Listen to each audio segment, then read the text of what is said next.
todo está perdido. La música es la vida.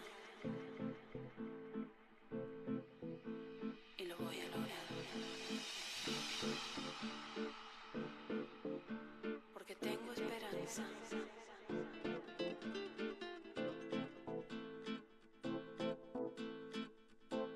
Y solo teniendo esperanza.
history of life. As we all walk through life, as a nomad, a lone child, walking, running, going across the desert sands. Nomad. We're going to the top of the mountain in a long trek. In our time, in our minds, king and queens of time, in the sky, so high, nomadic nights.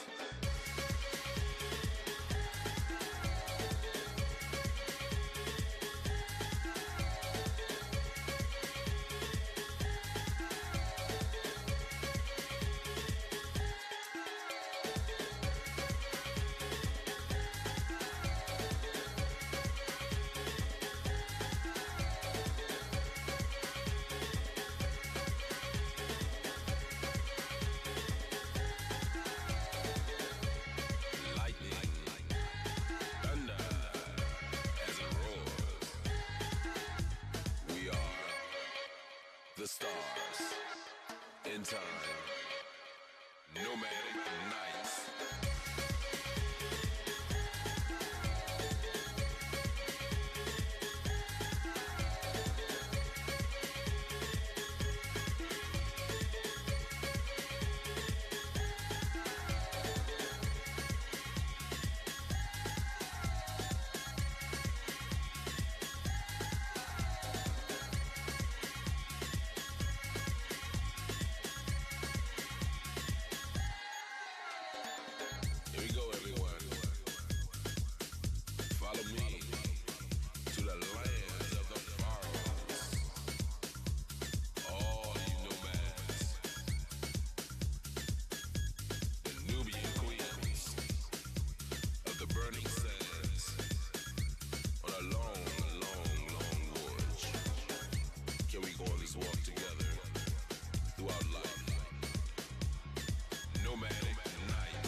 Nomadic nights.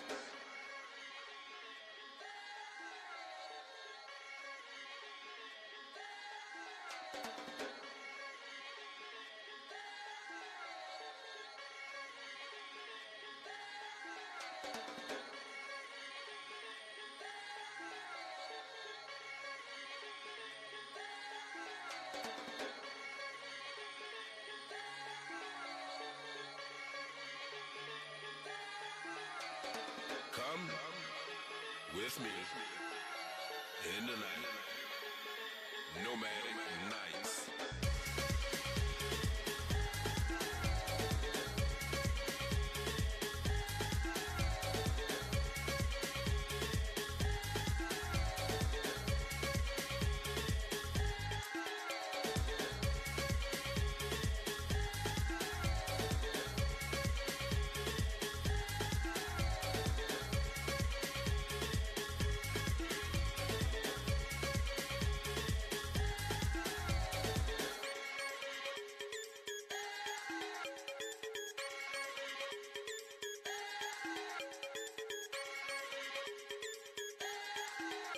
Can we go on this walk together throughout life?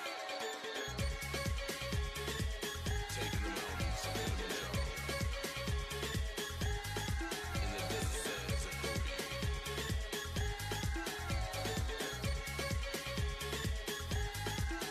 going to Easter Island. We are all nomadic children.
I feel you.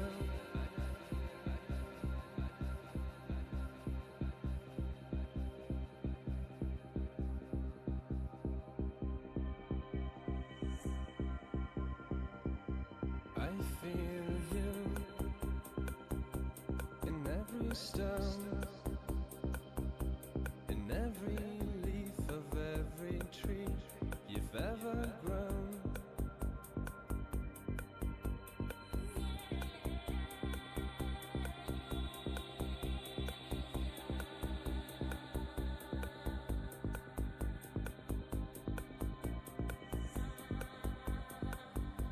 I feel you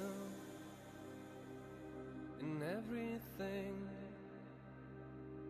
in every river that might flow, in every seed you might have sown.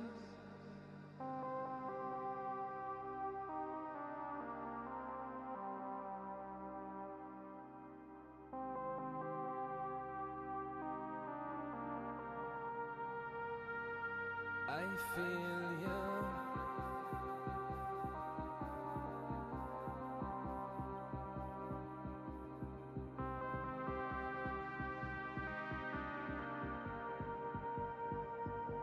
I feel you in every stone, in every leaf of every tree that you ever might have grown. I feel you in everything, in every river that might flow, in every seed you might have sown. I feel you. I feel you. I feel you. I feel you. I feel you.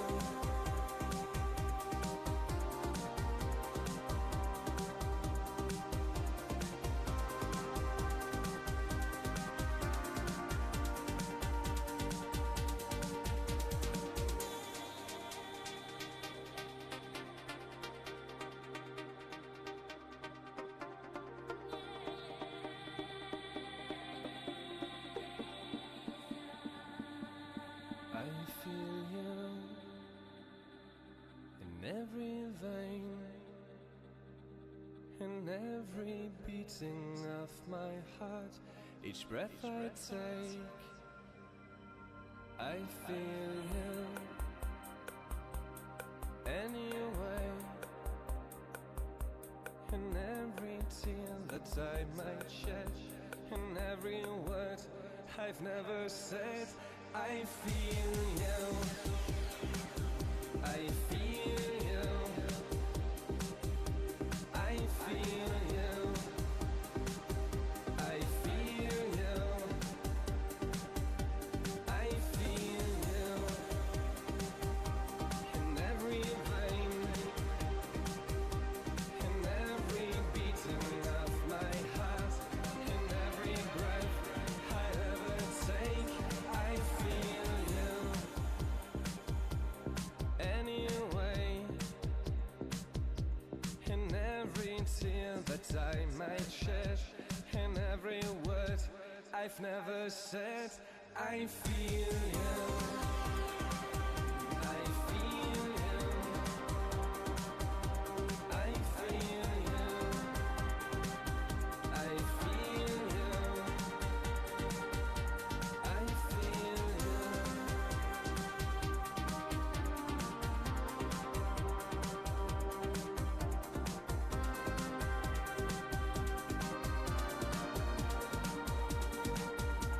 I feel you.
why you look back, what you doing? But you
Girl, why you look back?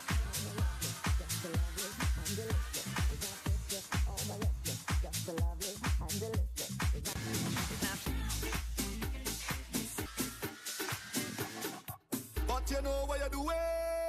You know what you're doing. But you know what you're doing.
About you now.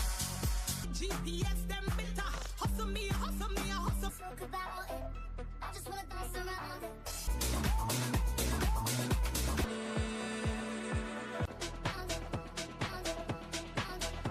Way I do about you now.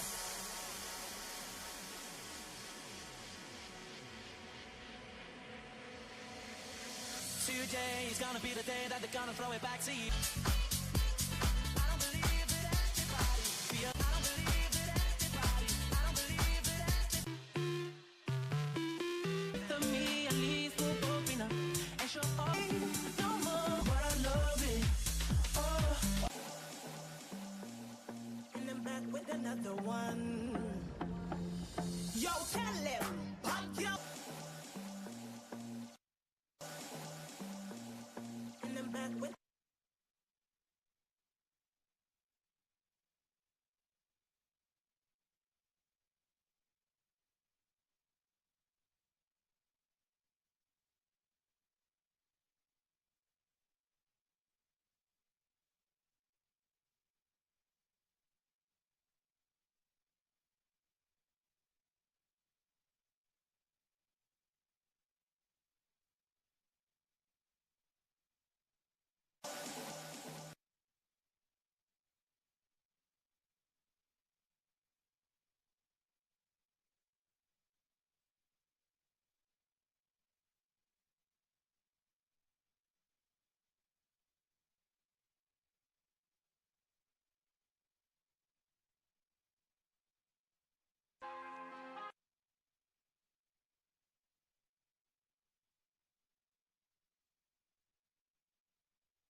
We must face the simple truth.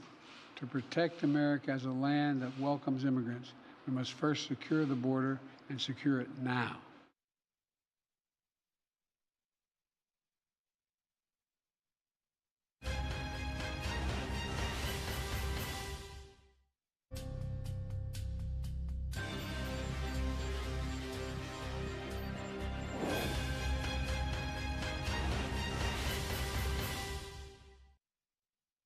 If an individual chooses not to use our legal pathways, if they choose to come without permission and against the law, they'll be restricted from receiving asylum and staying in the United States. If an individual chooses not to use our legal pathways, if they choose to come without permission and against the law, they'll be restricted from receiving asylum and staying in the United States.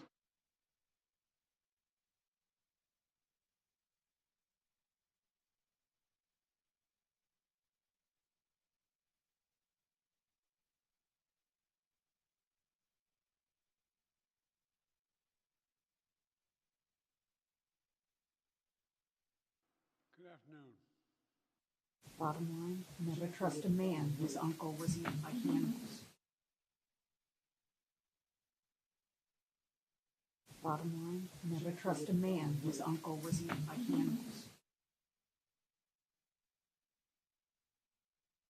For those who say the steps I've taken are too strict, I say to you that be patient, and goodwill of the American people are wearing thin right now.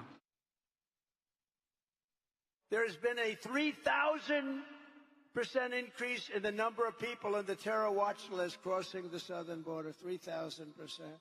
3,000%. Throws radical Islamic terrorists the hell out of our country and gets them out fast.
Bottom line, never trust a man whose uncle was eaten by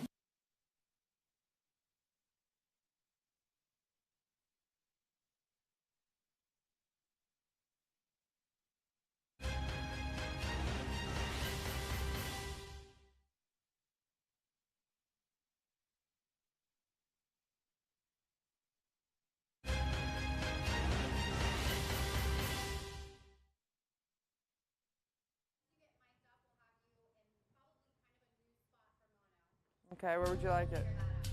Oh. There you go. I was like, where would you like it? Okay, we're going to figure it out. Over there, over there, up there. No, he's going to senior year. So, yeah, so we still have one more year of him. Oh, no, she's 13 months younger. Because he kind of acts like it. He wishes, he dreams. And he's got his senior year of fun. Everybody. Oh, no, don't. Don't apologize.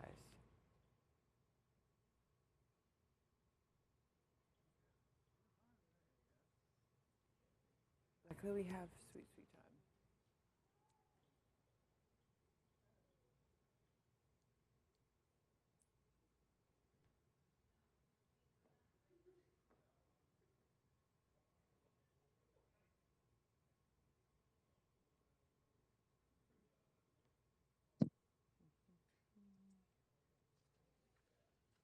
Yeah. 1, 2, 3, 4, 5, 6, 7, 8, 9, 10.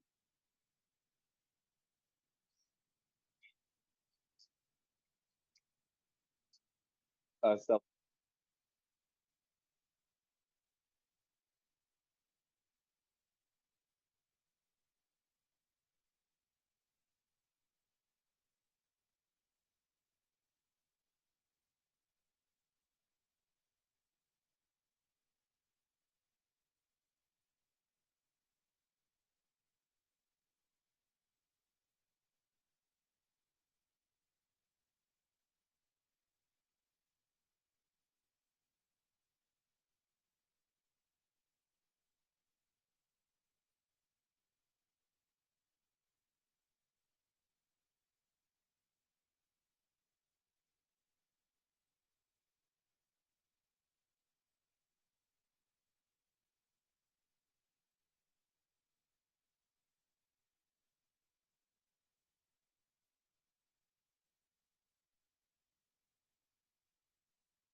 It's perfect. I can't hear her now, so we're just ghosting.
like beauty is in the eye of the beholder, what defines border security depends on the politician talking about it. However, with the election of Claudia Sheinbaum as the new Mexican president, will the former UN climate scientist be more focused on the environment in the future or the present crisis?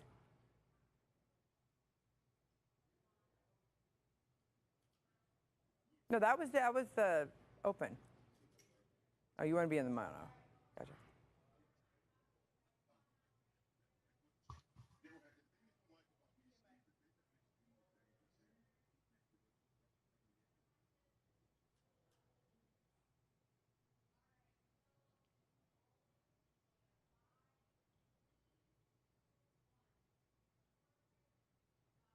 President Joe Biden is finally taking action on the record, breaking illegal border crossings. However, not everyone is happy. Our legal pathways. If they choose to come without permission and against the law, they'll be restricted from receiving asylum and staying in the United States. I can hear you. That's for Manus. Biden received criticism from both Republicans and Democrats as the White House announced a new executive order that will basically codify allowing 2,500 illegal immigrants into the country every day. But in a hot mic moment, Senator Joni Ernst revealed not all Republicans believe Biden's new border policy will solve the crisis. Trust a man whose uncle was eaten by cannibals. Now, the average number of illegal daily border crossings remained above 4,000 in April. And for months, Republicans, including House Speaker Mike Johnson and former President Donald Trump, have called on Biden to use executive authority to close the border. In response to Biden's executive order, the ACLU is suing Biden for implementing the same asylum ban as Trump did. Biden shot back. For those who say the steps I've taken are too strict, I say to you that be patient, and goodwill of American people are wearing thin right now. The crisis at the border, though, is in large part due to the deteriorating relationship between the Biden administration and the Mexican government under the previous President Obrador administration. Now, the lack of trust between the security agencies has caused many of the gaps in the border, as well as the lack of communication regarding who exactly is crossing. Just recently, however, Mexico elected not only its first female president, but also its first Jewish head of state. Claudia Sheinbaum, the former mayor of Mexico City, who resigned her position to run for president, has signaled stark differences from her predecessor in regards to the security issues between the United States and Mexico. Now, Sheinbaum wants to create a national intelligence agency which can better gather intelligence and information and coordinate with all levels of federal, state. That's good. That's good. Yeah. Nope, I feel great about it. It's about you guys.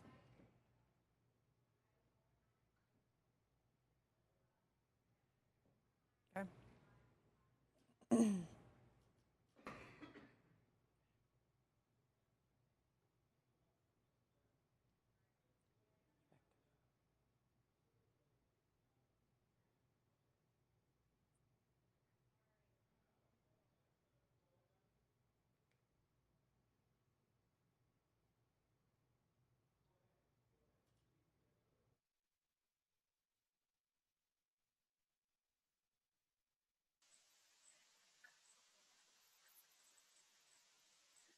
1, 2, 3, 4, 5, 6, 7, 8, 9, 10.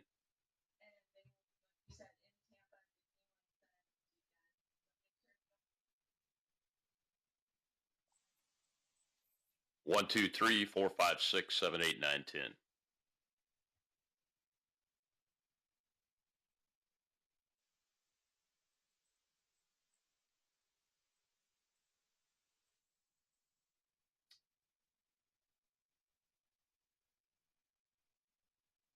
One, two, three, four, five, six, 7, 8, 9, 10.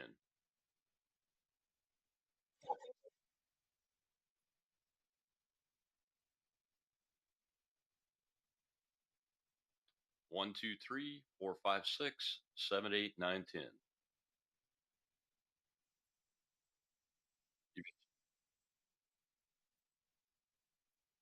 All right.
Not on this one. I have two phones. This one is specifically for interviews. Yeah. So the only one that is this one. No, when I upgraded, I just for interviews.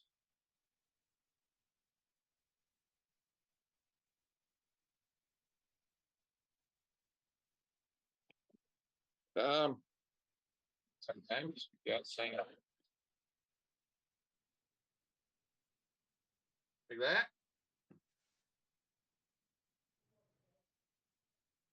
I can hear you. I'm gonna erase something on the board though, real quick.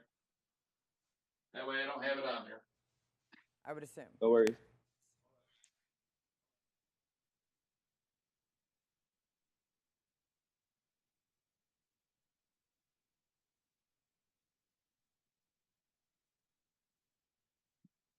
There. How's that?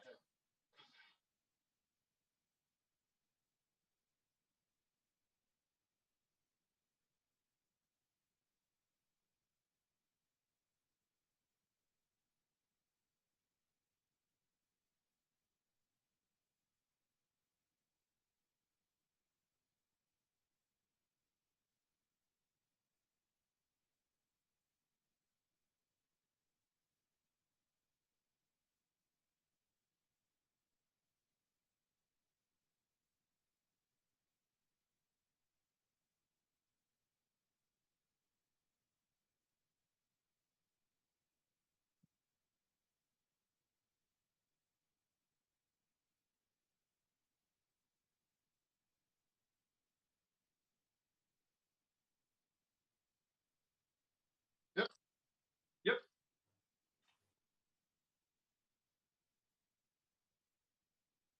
10, 9, 8, 7, 6, 5, 4, 3, 2, 1.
1, 2, 3, 4, 5, 6, 7, 8, 9, 10.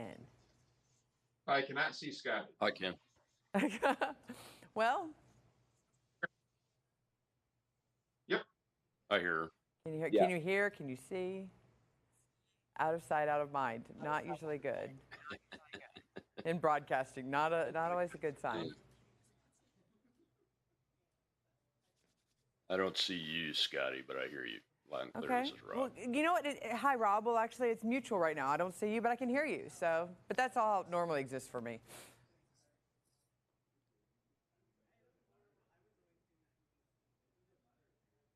Same here.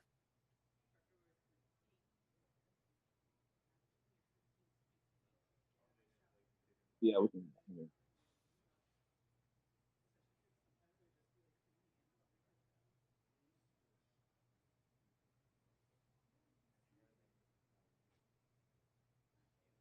I could hear her. So Okay. Okay. Well, they can hear me. That's important.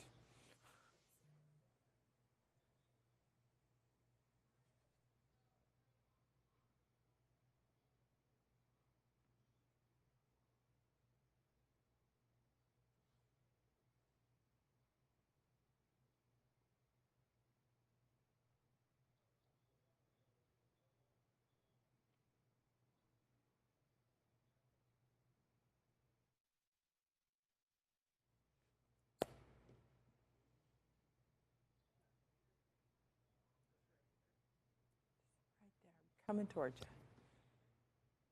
You, me.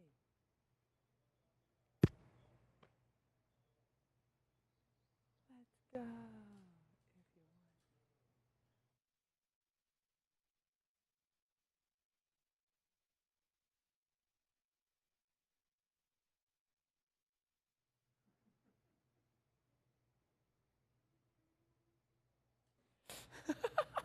I like the sound effects.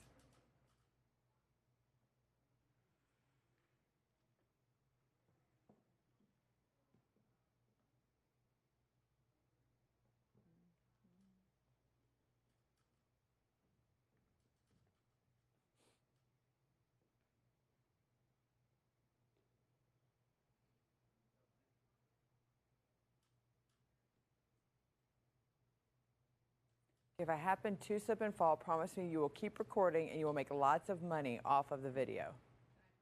Please. That's how we're going to pay for our Christmas party. No, just put it into a pot. We'll all go on a cruise with it.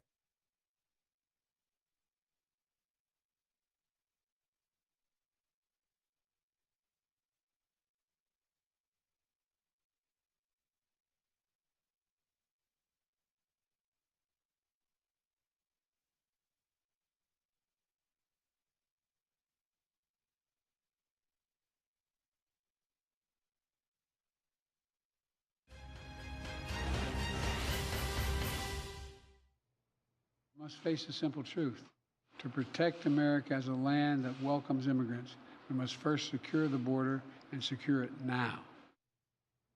But just like beauty is in the eye of the beholder, what defines border security depends on the politician talking about it. However, with the election of Claudia Sheinbaum as the new president of Mexico, will the former UN climate scientist be more focused on the environment in the future or the present crisis happening at their north and southern border? I'm Skynell Hughes, and this is Perspective.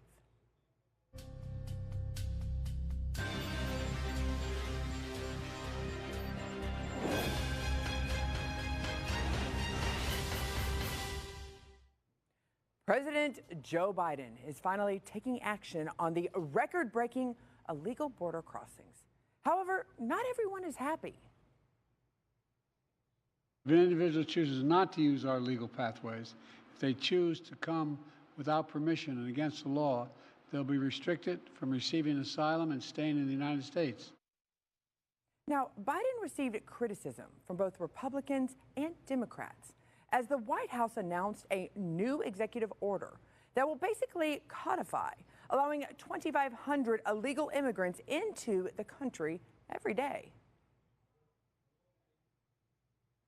But in a hot mic moment, Senator Joni Ernst, revealed not all Republicans believe Biden's new border policy will solve the crisis.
Okay.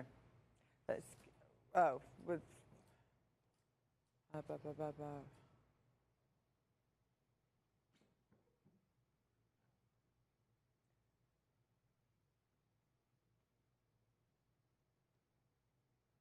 other way.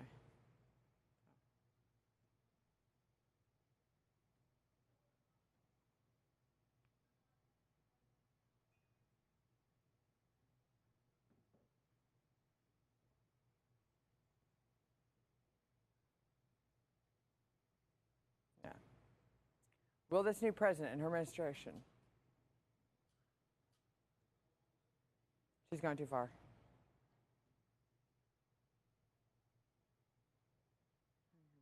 Going. Last night. Okay. Perfect. Diminish the crisis.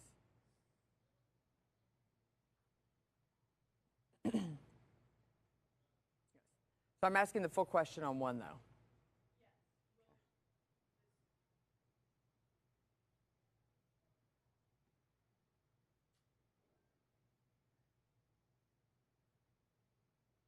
Okay. Okay. Perfect. Got it.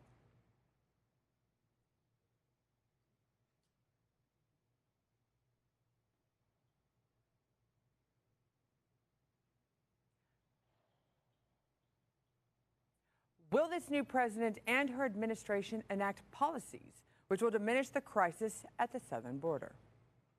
Well, let's get some perspective with our panel. Colonel Rob Maness, who is the host of the Rob Maness Show and a former U.S. Air Force colonel. Abraham Marquez, who is a freelance reporter covering the border. And Tom Norton, Chairman, American PAC, and a veteran. Thank you so much for joining us today on this issue. I want to start with you, Colonel Maness, because let's talk about this new Mexican president, Claudia Sheinbaum, and her political views. Do you think she will just be a continuation of the policies and agenda of her predecessor, or do you actually foresee President Sheinbaum forging a new path? Well, Scotty, thanks for having me on. I really don't see her forging a new path. She's the same party, going to pursue the same policies, which include a reform of the judiciary that's really not acceptable to somebody like an American. And you're going to see more of the same, just with a different personality. So, Abraham, I've got to talk about the significance of Sheinbaum's landslide and this extreme dominance of the Morena, or the Movimiento de Regeneración Nacional party. Did that surprise you that one party dominated so much? I think if we want to talk about the Morena Party, the movement of AMLO that created about 10, 12 years ago, we have to give it the whole context. When AMLO came into power, Mexico has been dealing with decades and decades of neoliberal policies, financed and backed by the U.S. that destroyed its infrastructure, has destroyed its healthcare system, has destroyed its education system. So the reason that we're seeing AMLO getting so much support and the Morena Party getting so much support is because they're putting the people at first. They're fighting for the poor. They're standing up to U.S. bullying and supporting its and fighting for its sovereignty. And so that's the reason why Mexicans are proud to support the Morena Party, because they're defending themselves, they're defending the sovereignty of their country, and they want to continue to go in the path that they have been in the last 6 years, and that's to further and develop and grow Mexico. So, Marco, following up to Abraham's conversation there, so does this mean that the people of Mexico are actually very, very happy with how the last administration was, therefore wants to continue those policies? Tom. Well, what you actually have going on in Mexico, the reason why they keep electing socialists, Mexico City accounts for well over half the actual Mexican population. Whereas you have the rural areas in the north, near Nueva Progreso, Matamoros, up through there in Lanosa, that are actually a little bit more what you would call more reserved, a little bit more rural. They see the problems of what's happening on the southern border, as the majority of illegal immigrants aren't actually from Mexico. So this election is really, Mexico City is really isolated from the majority of the landmass of the country, even though because the majority of the population lives there. That's what makes them keep electing these socialists, because Mexico City is an economic bubble of the country itself. So that's what this election is a reflection of, is that there is two drastic differences in the country of Mexico going on there. My family's been going down since the 80s, and you can see it if you go through there. So, I mean, they just don't, in Mexico City, they don't see the immigration as much of a problem. They don't see the problems with the cartels. They don't see it because their country itself is isolated from the majority, with that being them living in Mexico City. Oh, that's a really good point I want to follow up on with you, Abraham. Is that how you see it, covering the stories, the various stories? Obviously in the United States, you have that immigration being a dominant issue that we refer to our border security. But is that how those that actually live in Mexico, how much of this is a part of their conversation? To say that people that live in Mexico City are not aware of what's happening in the country, it's a slap in the face to Mexicanos, and I don't take that. Mexicanos know politically and economically, they know what's going on. The situation at the Mexico and U.S. border is not a crisis. These are poor people that are looking they're looking for work. These are poor people who are moving from their homeland because of what U.S. foreign policy and U.S. imperialism has done to their homeland. So they're not criminals. The criminals are the ones in Congress, in the Biden administration, that are pushing these policies and making people move. And they're the ones that should be held accountable.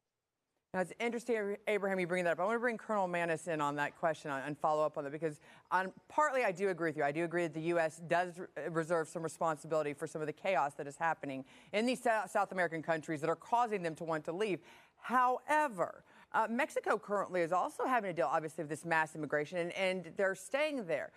Colonel Manis, how do you see it? Do you see this as a crisis, and that it's just people that are just looking for work and escaping to the United States based on bad foreign policy of the United States? It absolutely is a crisis for the United States of America and the people of the United States of America. And I completely disagree that it's just poor people looking for a better economic life. The largest group of asylum seekers in Mexico today is Venezuelans, and they're escaping a Marxist communist country that's allied with Cuba and the communists there. So that is just beyond the pale to say that they're just a bunch of poor people looking for work, etc. Now, that category of folks that do come to the United States to work and obey the laws, all for it. Happy to have them here. That's great. But the ones that are coming in the millions are narco traffickers, human traffickers. The northern part of Mexico is controlled by the cartels completely, and the government has absolutely no control over it. So to say that the people of Mexico City understand what's going on in their own country is absolutely incorrect. And you know who it hurts the most? It hurts the Hispanic and Black American populations here in the United States of America because their wages are decreasing and they were rising under Donald Trump. Their crime is through the roof. And we've got gangs that have infiltrated this country that are doing human and sex trafficking and child trafficking and murdering people left and right. Just look at what's happening in the media, and that's just the tip of the iceberg because our leftist media here in this country and in Mexico and other countries in the Western Hemisphere refuse to report the truth. Well, it's so interesting. That's where I'm at on that. And I want to get more into the American influence, but let's get back to President Sheinbaum just in the remaining few minutes we have in this segment. Tom, President Sheinbaum seems to fall into this woke category as being one of the moves as mayor of Mexico's capital was a new gender-neutral uniform policy at a press conference at a school in the city. She said the era of girls having to wear skirts and boys having to wear pants is over. I think that's history. Boys can wear skirts if they want to, and girls can wear pants if they want to. Now, at a time, I think, when many countries are electing more traditional populist candidates, did it surprise you that Mexico, which is still very much a Catholic-dominated country, chose such a progressive liberal scientist who champions the LGBTQ community to be their leader? It doesn't, because at the end of the day, the government of Mexico, the socialist government that's been running Mexico for essentially 40 years, is very much state-ran. The only information that gets out is that from the state. So globally, we can sit there and see what they're doing is separate from the Hispanic culture because they are more socially conservative as a group of people. There's a lot of Mexicans that don't even own TVs down in Mexico City. So when you have state-ran newspapers, state-ran TVs, and it's a socialist government, you have very, very, very limited private sector media in Mexico. There is some, I'm not going to say there's none, but it's very limited overall. And when it's subsidized by government, the government's going to control that messaging. It makes it very hard for a opposition party to step up and actually push the Mexican culture forward and actually embrace those values. Well, it's interesting you talked about the Mexican culture because, Abraham, in covering this last election, turns out it was the bloodiest in the modern history. And after a candidate running for local office in central Puebla State was murdered at a political rally, taking the number of assassinated candidates to 37. This was just days before the election.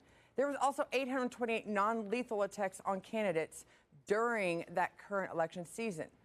What does this tell you about the power of the cartels, the warlords, or those that are causing this violence in Mexico and the power they have over elections and those who are elected? Yeah, I think what's missing a lot of the context in talking about the cartels in Mexico, we have to go to the root of the problem. You know, when AMLO ran his first campaign, and he was asked that question, like, how are you going to deal with the cartels? And he simply said, who are the people who are doing the work for them? It's young people who can't find work. It's young people who can't find access to education and can't survive. So his goal was to build the infrastructure of Mexico, to provide social programs, education, healthcare, so that those young people don't have to go and do some type of dirty job for the cartels. And if we want to talk about the cartels, we cannot talk about the cartels without talking about the U.S. bank system. The banks have admittedly, plenty of times have admitted that they launder money for the cartels. Bank of America, Wells Fargo, Chase, Washington Mutual before it collapsed. So why aren't we calling them criminals? Why aren't putting them in court and questioning them? Why are they working with the cartels? We have to go to the root of the problem. That is a very good point, and I want to continue that conversation with Colonel Rob Maness, Abraham Marquez, and Tom Norton. Stay right there, because now that we've discussed exactly who the new president of Mexico is, we're going to look at how President Sheinbaum is going to work with other leaders in the region, specifically those on Mexico's northern border. We'll see you after a quick break.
Welcome back to Perspective.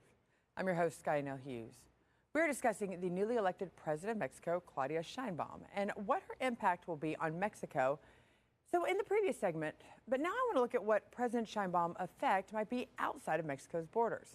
Let's bring back in our panel, Colonel Rob Maness, host of the Rob Maness Show and former U.S. Air Force Colonel, Abraham Marquez, freelance reporter, and Tom Norton, chairman, American PAC and veteran. Thank you so much for joining us. Tom, I want to start with you on this one because President Biden was quick to call the new president and let the world know via social media his congratulations.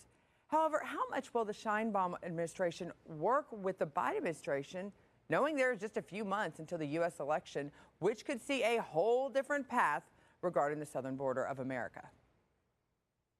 Well, you never know. With them both being socialists, they might help each other print ballots in November. But I mean, we don't want ballots getting stuck off China Sea again, you know.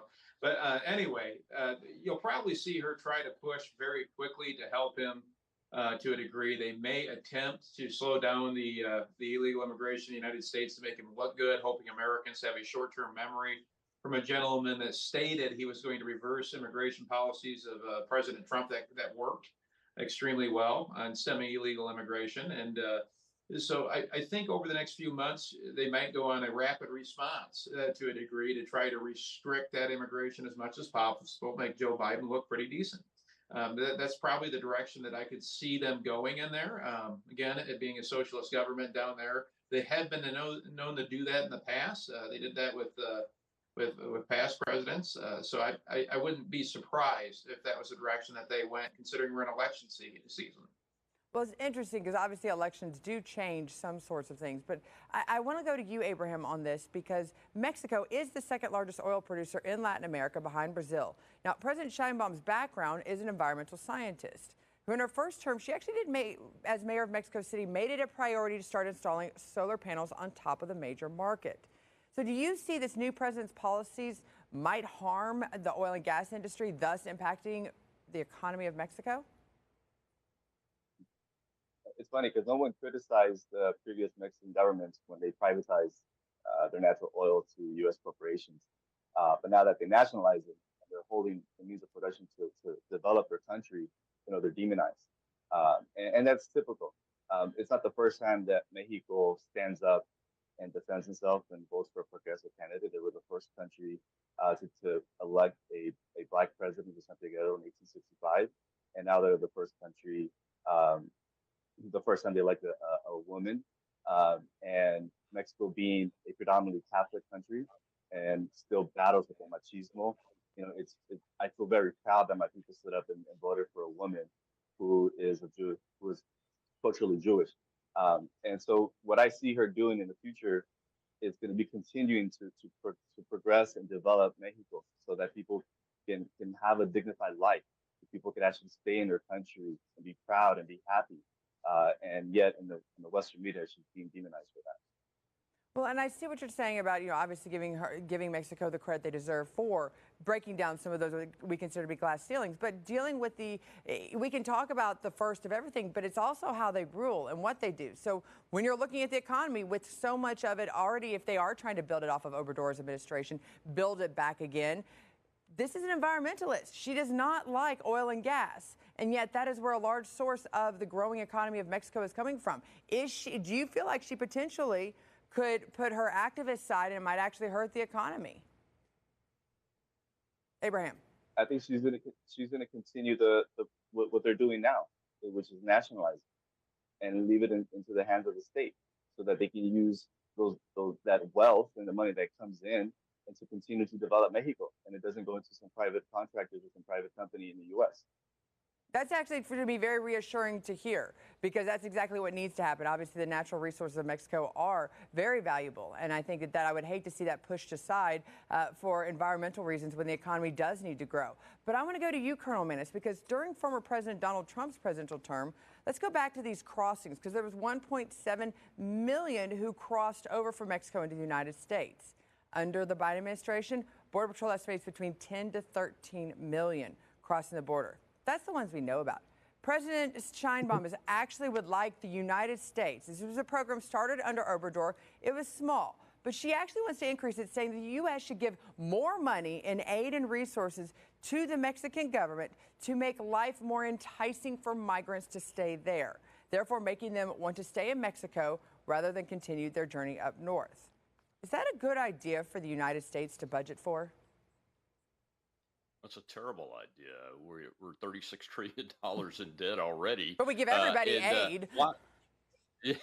Why should we give a socialist president, and kudos for electing a woman, I guess, but why do we want to give a socialist president more of a hard-earned Americans' tax dollars that need to be coming to here? And let's go back to the nationalization issue.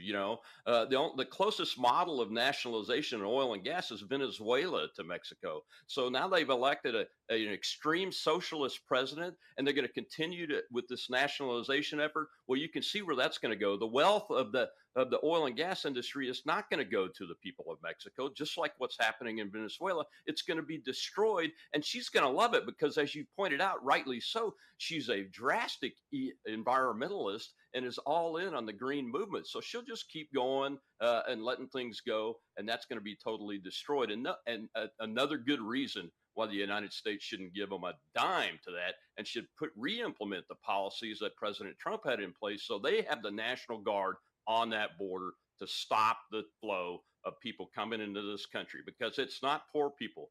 Hundreds of thousands of Chinese military-age males have come into this country through that southern border since Joe Biden took office, and that's a national security threat.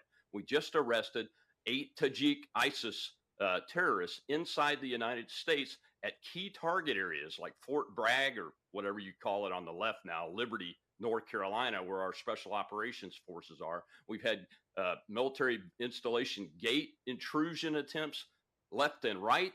And I'll just say it again, women are being killed by these SOBs that are being allowed in this country, both by the Mexican government and the United States government.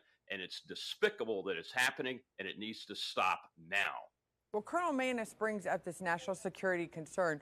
Tom, I want you to take a listen to Donald Trump speaking to a large group of young conservatives who were gathered in Detroit. He said this. There's been a 3,000% increase in the number of people on the terror watch list crossing the southern border. 3,000%. 3,000%. The choice for every voter this November is clear. You can have a president who lets thousands of radical Islamic terrorists into our country, or you can have a president who throws radical Islamic terrorists the hell out of our country and gets them out fast. Well, there's no guarantee that they're coming in through our southern border, but there has been some record of some of them actually making that pass. How do you think President Sheinbaum will handle a Trump administration, more importantly, Trump's rhetoric, and vice versa, considering President Sheinbaum's first step is to form a government intelligence agency, which I'll be honest with you, I was shocked to find out. I thought every country had their version of the CIA, FBI. They don't. Her first step is to form this intelligence agency in Mexico. Do you think that will be enough for President Trump? Do you think that will actually make him feel more confident in knowing who's coming across the borders? Absolutely not. I mean, I can tell you a lot about the border. Growing up back in the 90s, my grandfather ran a tourist company, like I was stating earlier, that ran across the border. There was no border wall. They came across, they swam across is what they did. And then in the early 2000s, you started seeing the military along the border a little bit more. My grandfather had there's actually still a ferry, a working ferry across Rio Grande from Sullivan City to Gustavo Ordaz Diaz, I think, off the top of my head. And that used to be a tourist town with restaurants. But since the socialist government has expanded more and more since the 1980s, and she's just going to be a continuation of it, it has become poor with less tourism and less people going there. Like we used to go into Reynosa and things of that nature. You can't be in Reynosa as a white person after 5 o'clock at night. And there's a casino there. The military literally borders it off. The cartel's sitting right across from them, and they're eyeball to eyeball. And that was back in 2021 when I went down there. So when you sit there and you talk about any gestures that a central intelligence agency type program is going to solve the illegal immigration, the only way we're going to solve the illegal immigration is to finish the border wall, because it does work. When I was down there, that border wall that goes right across from Nueve Progreso, Matamoros, it stops just south of Sullivan City. Nobody's crossing through that fence. It's controlled. You're not getting over a 80-foot wall. It's not happening. but they are crossing, and the military was working on both sides of that border up the Rio Grande where that ferry's still at. So we need to finish that border wall if we're going to start to address illegal immigration, to restrict it. That's the only way we're going to stabilize. And the way that we're going to stabilize Mexico is to address America's drug problem, which Donald Trump has proven to have a plan on. Right. No Democrats are addressing fentanyl. No Democrats are addressing cocaine. No Democrats are addressing any of these drugs. If we're truly going to address illegal immigration, it's going to be reforming how we address the drug war. It's going to be building the wall. And that's the only way you're going to start to stabilize Mexico. And once the Mexican people see that socialism is failing them consistently, like it has done in every country on the face of the planet, right, they'll wake up and eventually kick out the socialist government. Well, Tom Norton, I think that's one thing we can agree on. If we're going to find a solution, if this new leadership is going to be successful, it's going to happen with movement on both sides of the border. I want to thank all three of you for joining me, Colonel Rob Maness, Tom Norton, and Abraham Marquez. Now, Mexico has one of the highest homicide rates in the world, with more than 100,000 people missing currently as well. Now, on average, 10 females are murdered daily in the country, and multiple areas of Mexico are on the travel advisory list, including 6 states on the Do Not Travel To list, which is published by the U.S. Department of State. The escalation of violent crime in America is enough to put the sitting president's job in jeopardy of re-election, as Americans list safety as one of the top election issues going into November. Yet in Mexico, the people overwhelmingly voted to keep the same party in power, despite the overwhelming failure of former President Obrador's hugs, not bullets policy. Now, those who watched the election said the opposition party did not do enough to point out the high violent crime rate, nor what they would do to stop. But with this year's election in Mexico being labeled as the Hunger Games of elections because of the hundreds of attacks on candidates on the campaign trail, which actually resulted in 37 deaths of candidates, that might be a clue as to the silence. That's my perspective. But find me on X at Scotty N. Hughes and let me know yours by using the hashtag Perspective. Because this has been Perspective. See you next time.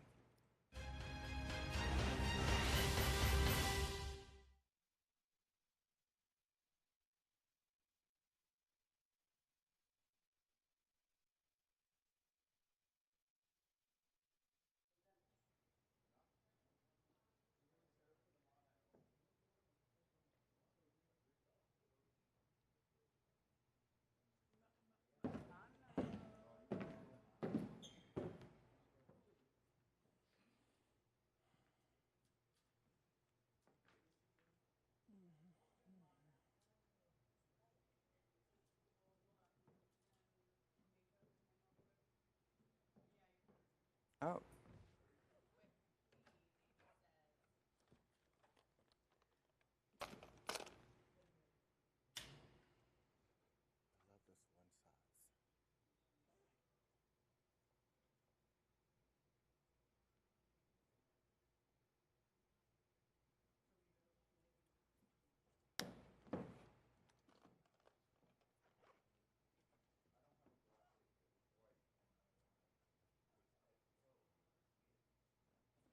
Do you guys like this spot right here? I might have you, and I never ever mark my spots, but I might actually put a piece of black tape down here just because. It's a head to toe. Yeah. So if I put a piece of tape on there, Yeah. You're gonna see it. I'd rather just keep the camera loose and find you. Okay. When you land.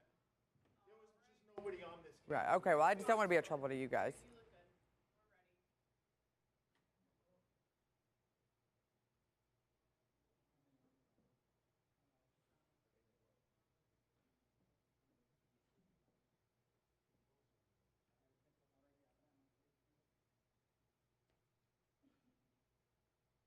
Man, that's bright pink.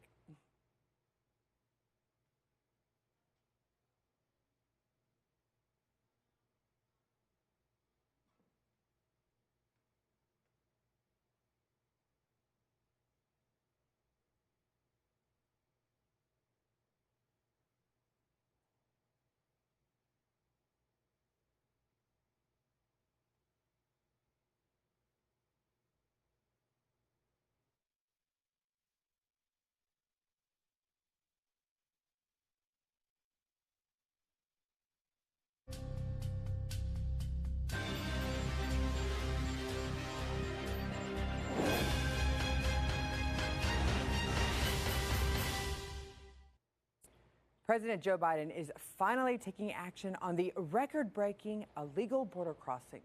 However, not everyone is happy. If an individual chooses not to use our legal pathways, if they choose to come without permission and against the law, they'll be restricted from receiving asylum and staying in the United States. Now, Biden received criticism from both Republicans and Democrats as the White House announced a new executive order that will basically codify allowing 2,500 illegal immigrants into the United States every day. But in a hot mic moment, Senator Joni Ernst revealed not all Republicans believe Biden's new border policy will solve the crisis. Bottom line, never trust a man whose uncle was eaten by cannibals.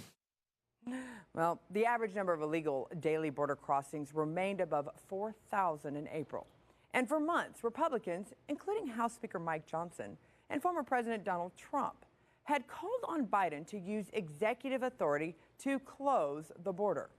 In response to Biden's executive order, the ACLU is suing Biden for implementing the same asylum ban as Trump, but Biden shot back. For those who say the steps I've taken are too strict, I say to you that be patient, and goodwill of American people are wearing thin right now. Well, the crisis at the border is in large part due to the deteriorating relationship between the Biden administration and the Mexican government under the previous Obrador administration. The lack of trust between the security agencies has caused many of the gaps in the border, as well as the lack of communication regarding who exactly is crossing. However, Mexico just recently elected not only its first female president, but also its first Jewish head of state. Claudia Sheinbaum, the former mayor of Mexico City, who resigned her position to run for president, has signaled stark differences from her predecessor in regards to the security issues between the United States and Mexico. Now, Sheinbaum wants to create a national intelligence agency which can better gather intelligence and information and coordinate with all levels of federal, state, and municipal levels in terms of security cooperation. This agency would then work directly with U.S. law enforcement at the border. Makes sense. And one would have thought this was already in existence in Mexico. Now, Sheinbaum also believes Mexico is no longer a pass-through country from South America, but is now a destination, and wants the United States to provide funds and resources so that Mexico can absorb these migrants on Mexican soil. Will this new president and her administration enact policies which will diminish the crisis at the southern border? Yay! Thank you, everyone. Yes, ma'am.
If they get up and really aim their bullets at Tony Fauci, well, people could recognize there's a person there, so it's easy to criticize. But they're really criticizing science, because I represent science. As a public health official and a scientist, you're really attacking not only Dr. Anthony Fauci, you're attacking science. Social distancing is really physical separation of people, where in circumstances where there are crowds, you remove yourself from very close contact. Even though there are breakthrough infections with vaccinated people, almost always the people are asymptomatic, and the level of virus is so low it makes it extremely unlikely, not impossible, but very, very low likelihood that they're going to transmit it. You wear a mask, they wear a mask, you protect each other.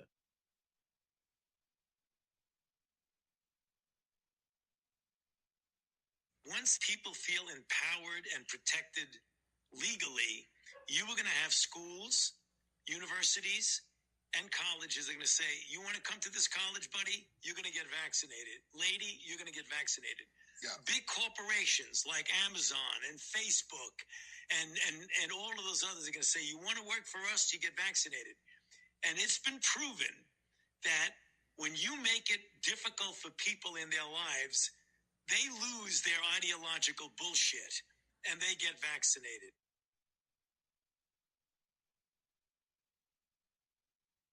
Right now in the United States, people should not be walking around with masks. It could lead to a shortage of masks for the people who really need it.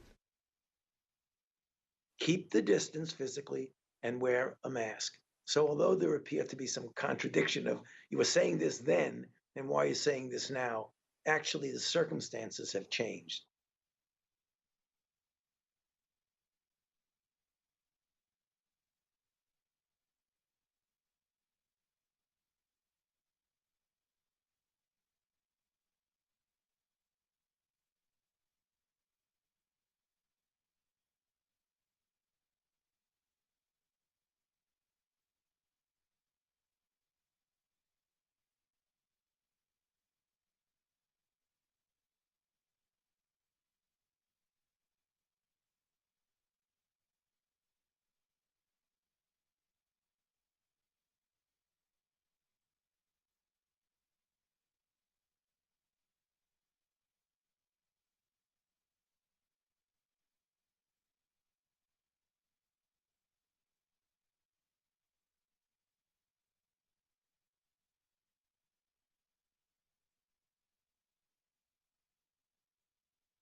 If they get up and really aim their bullets at Tony Fauci. Well, people could recognize there's a person there, so it's easy to criticize. But they're really criticizing science, because I represent science.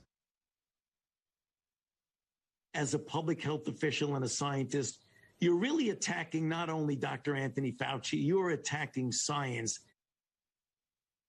Attacking science.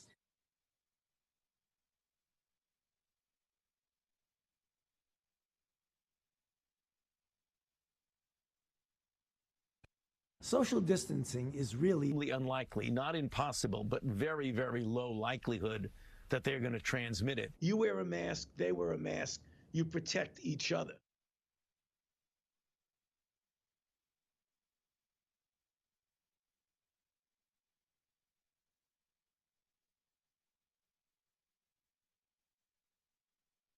Once people feel empowered and protected legally, you are going to have schools, universities, and colleges are going to say, you want to come to this college, buddy? You're going to get vaccinated. Lady, you're going to get vaccinated.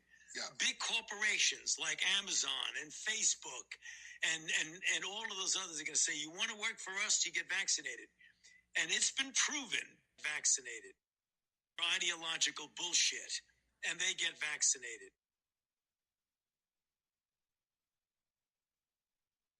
Right now in the United States, people should not be walking around with masks. It could lead to a shortage of masks for the people who really need it.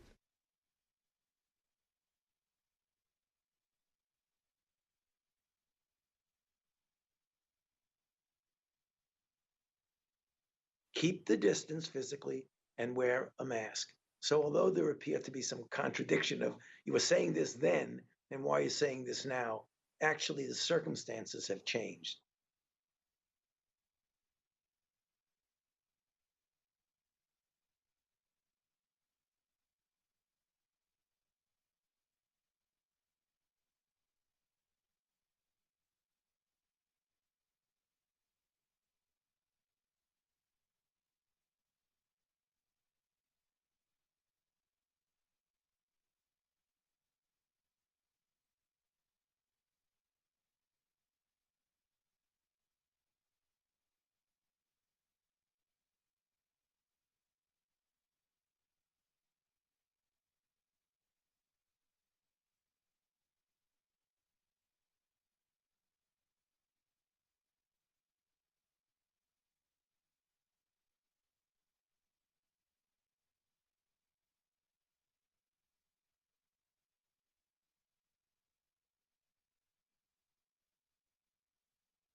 Andre, it's Steve Malzberg.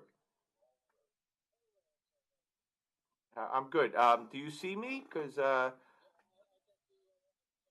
okay, just one because it said under me, it said Carter Clues, President of Constitutional Rights Pack. I wanted to make sure I was in the right place.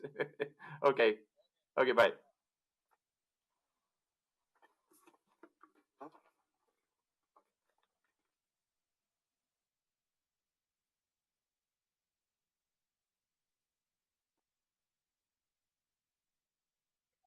Yes, sir. How are you?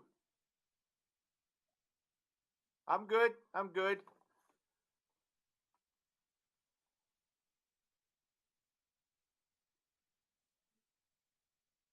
Can I see what?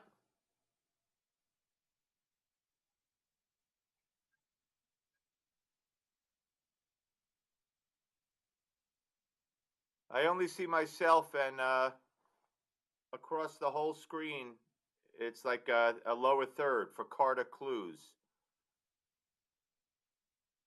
right under my box.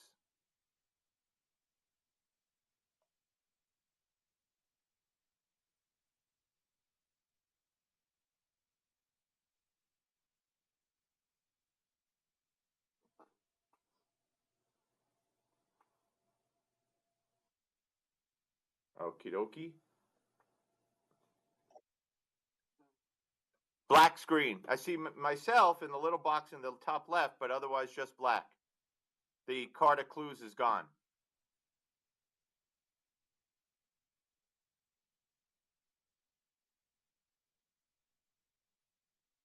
I mean, I don't have to see anything. Hey, is that Amy? You have to speak up a little, though. I hear you. Now I see Scotty and the graphic and everything, Andre. Thank you.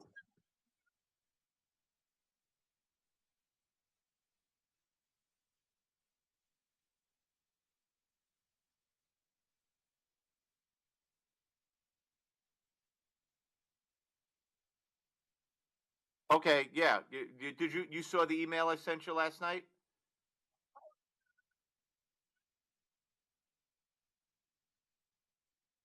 Okay, cool. All right, but I could bring up the social distancing that he said it wasn't science, it was the CDC, and you can't criticize okay, okay, okay. Absolute, absolutamente. Okay, is it? I'm on a panel, right?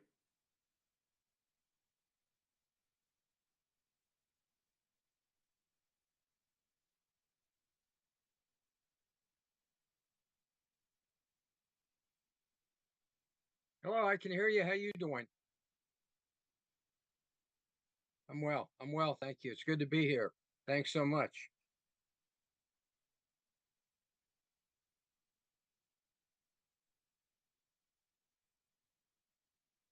I'm using my computer.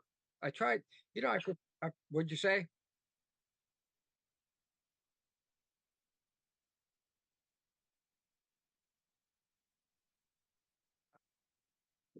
I don't- I think it's just a damn cheap computer. I don't think it's I prefer to use my iPhone, but when I tried to come in on my iPhone, it said the consumer address was not right. The iPhone is much better. You know, I know, it's weird. I usually do the stuff this kind of thing on my iPhone because it's just so much sharper picture. And that's about as sharp as it's going to get. We can try the iPhone because as I say, I prefer that. But let me try something here. I'm going to try something different, right? Hold on a second. Let me go to my mail and look up, see if we can't make this thing better. Here we go. Updated invitation from Josh. And all the crap. Okay. All right. I'm gonna I'm gonna press the button on my computer. Let's see if I mean my iPhone. Let's see if it comes in. It's sending you a Zoom. If it comes in, we'll switch off because my iPhone picture is much better. Okay. We'll see. It should be coming up. Sending you to, okay, I'll go there. Whatever. Okay. Download App Store, launch media. All right. No, it says it again. It can't open because the address is invalid. I don't get it. I just don't get it. That's a damn shame.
Sinners plunge beneath that flood.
Line 0.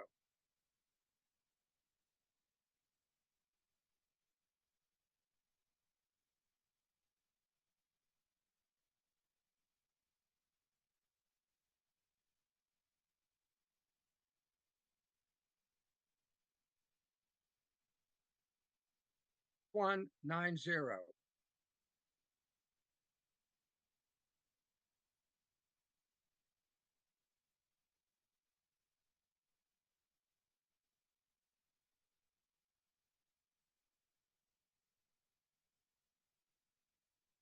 All right, let's do that.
Yeah, I can hear you fine. Can you hear me?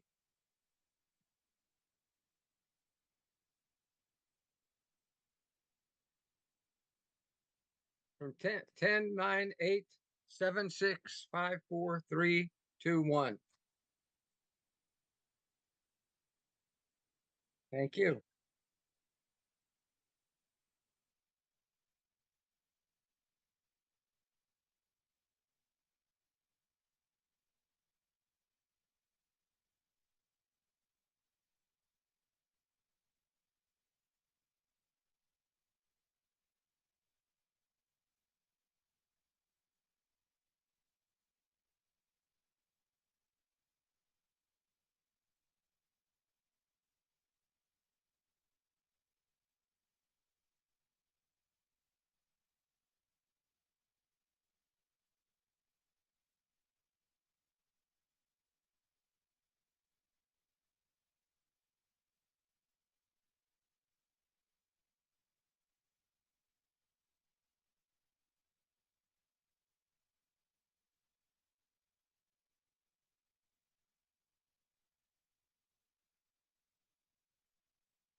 I can't hear anything if I'm supposed to.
anything.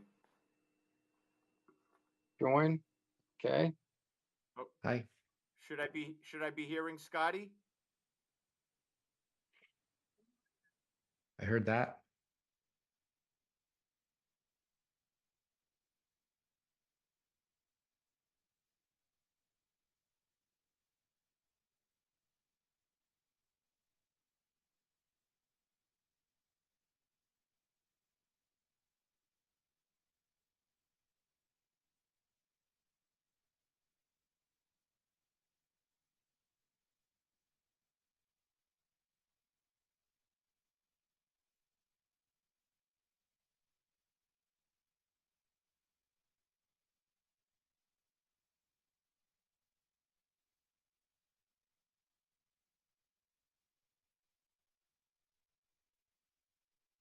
Yeah, if you're doing it on that floor, then you're not going to be able to do it.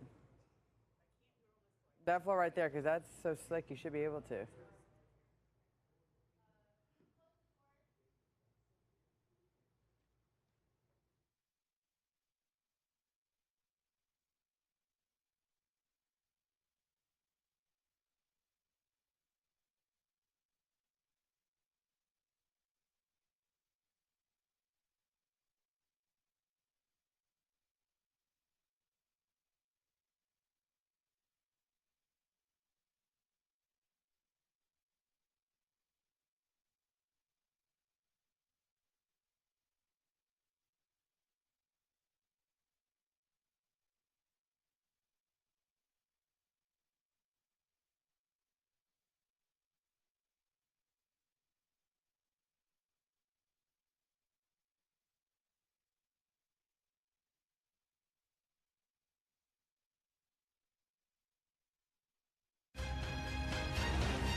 If they get up and really aim their bullets at Tony Fauci, well, people could recognize there's a person there, so it's easy to criticize. But they're really criticizing science, because I represent science.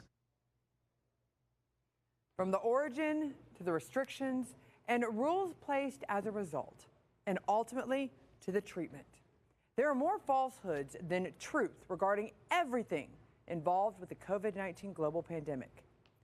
Why was the public purposely lied to? And will there be any accountability for those lies? I'm Skynell Hughes, and this is Perspective.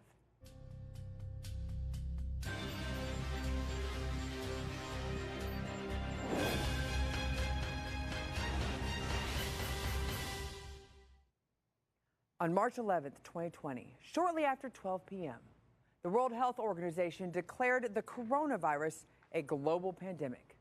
And while many had been covering the spread of the virus since the beginning of January, this announcement meant society could no longer ignore this mysterious virus, which was appearing in almost every country around the globe and causing symptoms ranging from a simple cold to a deadly respiratory infection. Because so little was known about the virus, the global population overwhelmingly turned to health experts for guidance in protecting our health and the health of those we love. Next, they turned to the government to help put in the policies that would put the odds of overcoming this virus in our favor. Now, in a perfect world, the experts and a country's leadership would be honest, take the people's trust in their most vulnerable state, and do what was necessary to fight this microscopic enemy. But we do not live in a perfect world. And this was greatly demonstrated by the team of doctors and politicians who daily told us the only way to fight this virus was to no longer use common sense and relinquish various freedoms, all in the name of public health. Well, the result? To date, more than 7 million people have died as a result of the COVID-19 virus. The United States suffered the most loss, with over 1.2 million deaths attributed and more than double the amount of cases than every other country in the world. From an economic standpoint, well, it's very hard to measure the economic losses suffered because of the COVID-19 pandemic.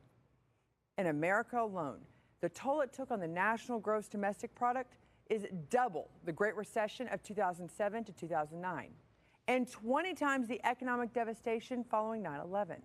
The global economy was around the same devastating pace, with a loss of more than $8.5 trillion. Now at the helm of this crisis was Dr. Anthony Fauci, who became a household name almost overnight. Hailed as a hero at the time, to question Dr. Fauci was seen as a virtual death sentence. As a public health official and a scientist, you're really attacking not only Dr. Anthony Fauci, you're attacking science. Attacking science. We could see why a cult-like following quickly formed for everything Dr. Fauci did or said.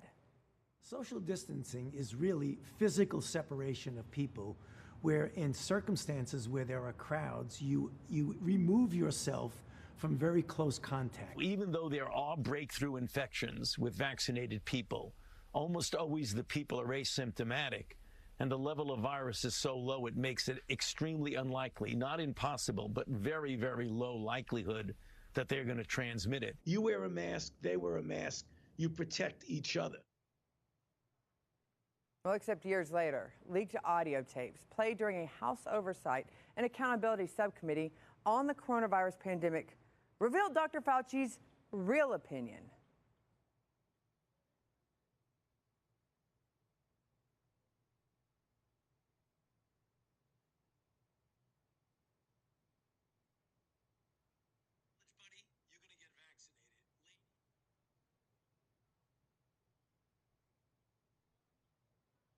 So how did the American team, led by the director of the National Institute of Health, Dr. Anthony Fauci, put into place a policy that had such devastating results? And do recent revelations by Dr. Fauci reveal he knowingly lied in his public statements to justify his actions? Well, let us bring in our guest to discuss. We have Steve Malzberg, the host of The Steve Malzberg Show. Steve Abramowitz, who is the host. Okay.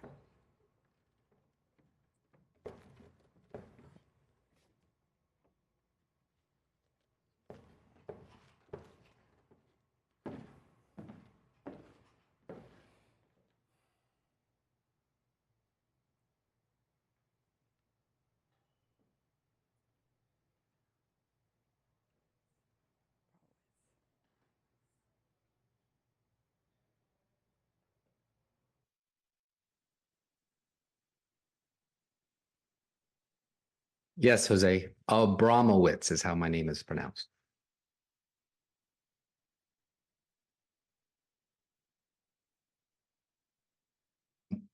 One, two, three, four, five, six, 7, 8, 9, 10.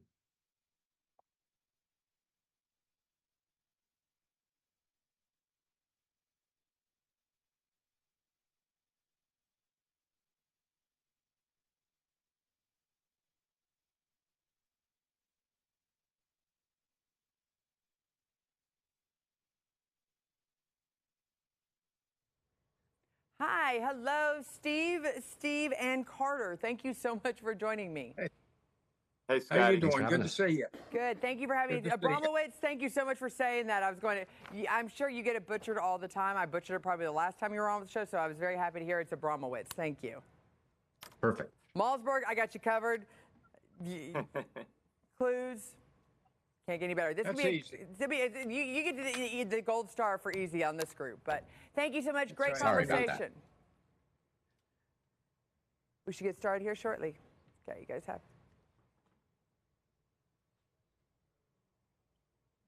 Okay.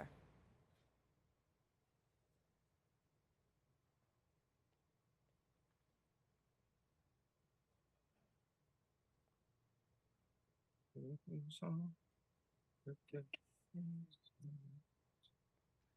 think I have a delay here. Do you have a delay? There's a delay.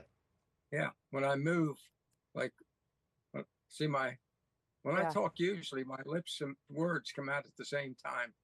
Getting better. The more you do it, it's getting better. Okay. Yeah, that's the good news. It's weird. Technology, gotta love it.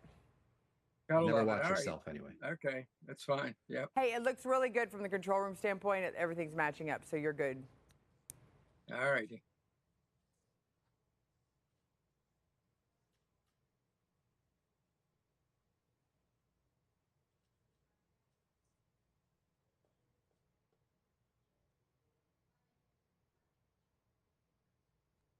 Okay.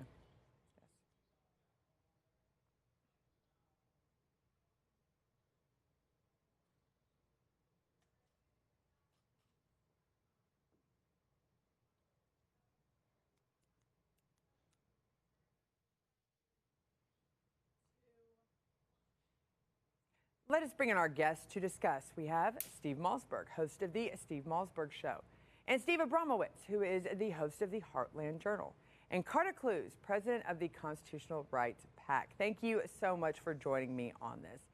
I want to start with you, and I'm going to go with Steve Abramowitz on this one. I want to start with these origins. Now, the original story was about a bat and a wet market in China. Senator Rand Paul called this a lie almost immediately and pressed Dr. Fauci and other members of the scientific community about the origin and if the United States had anything to do with the creation of the virus. Do you believe that the National Health Institute and the World Health Organization purposely withheld and lied about COVID and other gain-of-function research? I lived 1 mile from Ground Zero, the nursing home in Kirkland, Washington, and saw Cuomo and other governors put elderly in homes to make it worse and get the numbers up. So yeah, I call him Mr. Fauci because I agree with Marjorie Taylor Greene. He should lose his license and worse. He has a new book out called On Call, taking no responsibility for his emails that tell us exactly what you just said. He knew about this decades ago. And you know, I doubt he brags about all the royalties he and his scientists collected, but instead put the blame on Trump for everything, even though he'd been signing off on money for gain-of-function research long before Trump was even elected. And his wife was the chief ethicist officer at NIH, so allowed it all, like Bonnie and Clyde. Sorry to say, Senator from Kentucky Rand Paul was on to him. They just told Josh Hawley it came from a wet market still. These are evil people. And of course, he went on Maddow and Colbert first to sell his book. She said it stopped COVID, so she's complicit, and he danced with syringes. They think it's funny. I don't. It's not. And Steve Abramowitz, let me just tell you, in that book, just to save anybody from spending their $19 before it hits the clearance bin, Dr. Fauci doesn't even talk about COVID-19 very much in the book. It's very little. In fact, everything is about everything else he's done. He does not even want to continue to go on the record. Maybe he thinks he might be held accountable down the road. But Steve Malzberg, does this demonstrate how much Congress has no oversight or knowledge of what they are funding as it concerns appropriating money to the NHI and other research universities? Oh, I think without a doubt it speaks to that. I mean, I was going to say that this goes way beyond, just COVID-19. And I think what we've seen from Fauci is, denial, denial, denial, denial. And then, of course, he says, oh, well, I never denied that the possibility existed that this was all started in a lab somewhere, of course, in a lab in China, most likely. And of course, we know that what he did. And the impression was that it was just, happenstance. Look, we already have predictions from a former head of the CDC just not too long ago saying the bird flu is coming. And it's not a question of if, it's a question of when. So they know, and he mentioned a lab experiment way back at one point as well, vaguely. I don't remember the particulars. So we don't know what's going on in this world by a long shot, and it's not good, and it's dangerous, and we are going to be the victims of it as we have, and it's not the last time, and it's coming again in one form or another. Well, Steve Abramowitz brought up the idea of the politicians, and I do want to get to the politicians' accountability, but let's go back to the scientific community on this one, because that's literally where this basically starts. Before we even get to the politicians, it was the scientists. Carter, do you feel like the scientific community sold out its credibility to keep these research dollars flowing into their departments and organizations? I feel the scientific community lied because they were headed up by one of the premier liars of all time, and that's Anthony Mengeles Fauci. Fauci has lied his entire life. He has made a very good living lying, $543,000 a year, highest paid bureaucrat in history. He went to Reagan and lied about AIDS, lied about it. And only Larry Johnson of ACT UP threatening his life stopped him from continuing. He went and tried the same stunt with George Bush with the bird flu. Then he went to Trump because he knew Trump was a germaphobe. And he quoted statistics from Neil Ferguson that he knew were lies. absolute lies. You two guys know Neil Ferguson, right? I mean, you can't get a more notorious liar than the British epidemiologist Neil Ferguson. The Daily Mail said if Neil Ferguson tells you Christmas is on December 25th, he's probably lying about the number. So Fauci walked into the Oval Office knowing he was lying in order to create a panic. If Fauci had been 6 inches taller, we would have never had a COVID hoax. It's just that simple. 6 inches. So now we're going to blame height. Okay, fine. We'll give it on to that side of it. But, Carter, I like the short people. Short people. Blame it on, yeah, I don't want to do that one. That's getting a little bit too far. But I do want to talk about the fact that we don't trust politicians. We don't trust lawyers. Very rarely do you say that you don't trust a scientist. That was never, I think, pre-COVID, wasn't on most people's industries that they did not have trust in them. They wanted to I think most people thought that people that were in the science community were for us. But now we're finding out this flip-flopping. So I'm going to go Steve Abramowitz. One of the most crazy things that Fauci did is he completely flip-flopped on his masking recommendations since the start of the pandemic. In March 2020, Fauci said there is no reason to be walking around without a mask. Listen. Right now in the United States, people should not be walking around with masks. It could lead to a shortage of masks for the people who really need it. So by June, that was with the mask, was what he was originally saying. By June, however, Fauci began touting masks as essential for stopping the spread. Keep the distance physically and wear a mask. So although there appeared to be some contradiction of you were saying this then and why you're saying this now, actually the circumstances have changed. Okay, I was wrong. It's the other Steve, Malzberg. During Fauci's House transcribed interview 4 years later, when asked by Republicans about masking children, Fauci said he didn't recall ever reviewing studies about the effectiveness of their protection for children. Confusing? Maybe. Purposeful? That's what I want to ask you. Will there ever be any punishments or consequences for Dr. Fauci or others who did not tell the truth, specifically when they're on record and they're contradicting themselves just a few years later? Absolutely not. I mean, you could hold your breath, and that isn't going to be a good outcome for you. That's just not going to happen. I mean, we've seen it. I mean, what you played, the 2020, that was 4 years ago. I mean, we have a Republican House. I mean, and I'm not putting the blame on them. It's just not going to happen. It's not in the cards. It doesn't happen, and it won't happen. I mean, Governor Cuomo from New York was called the other day to testify about, the nursing home deaths. Nothing's going to happen there either. But as far as the masks, you heard Fauci on 60 Minutes say, nobody should be walking around with a mask. March of 2020. No.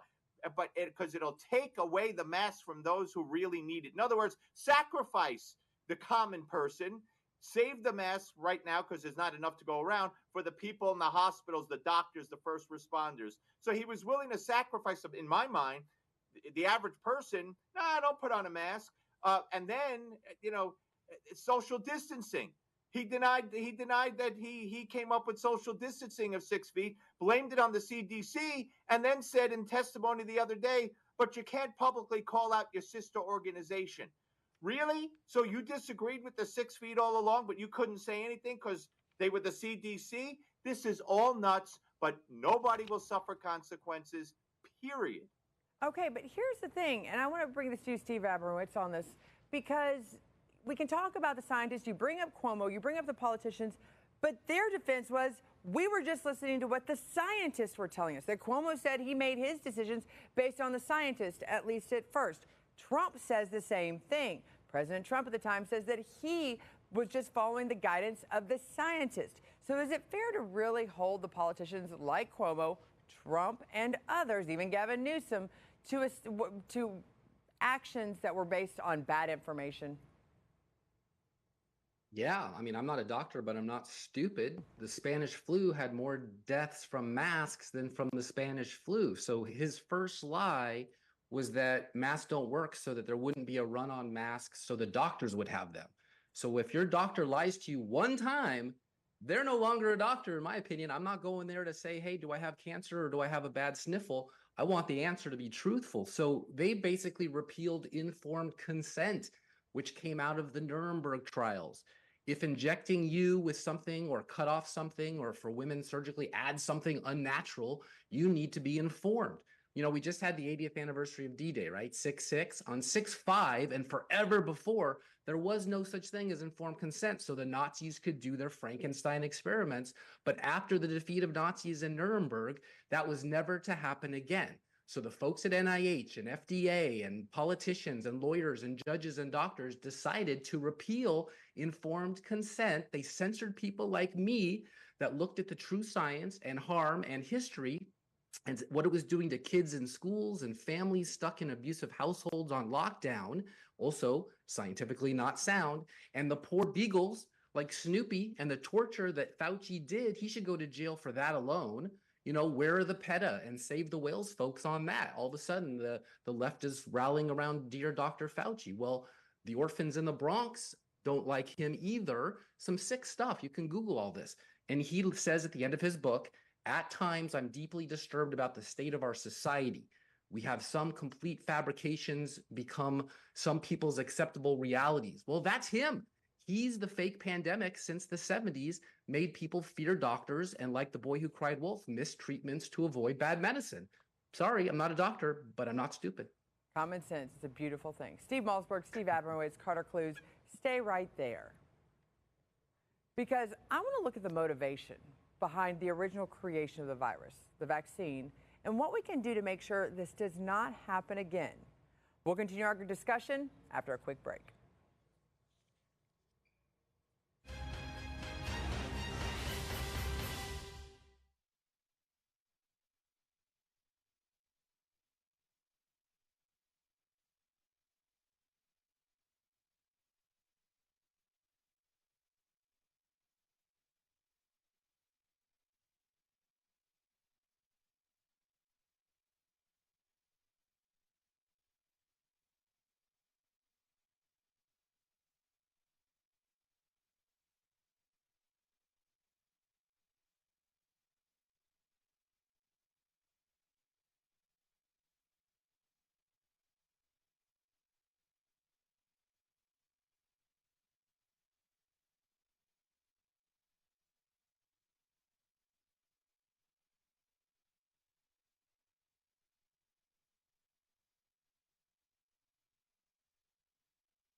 Welcome back to Perspective. I'm your host, Scotty Nell Hughes. Let us bring back in our panel Steve Malzberg, host of The Steve Malzberg Show, Steve Abramowitz, host of Heartland Journal, and Carter Clues, president of the Constitutional Rights PAC. Thank you so much for joining me. I love the fact that I have two Steves on. It always makes it fun. But Carter, since we didn't get to talk much with you in the first segment, I want to start with you. How does the United States actually justify spending money on gain-of-function research in other countries? And why do other countries allow us to do our research in their borders? Well, it's a good question. First, may I say that this is the Nuremberg Code? Yeah. Folks, look it up. Look it up. 10. There's 10. 8 he violated. 8 of the principles of the Nuremberg Code he violated. I want to make that point. Now, as to gain-of-function research, why do they do it? Because we pay them so much money.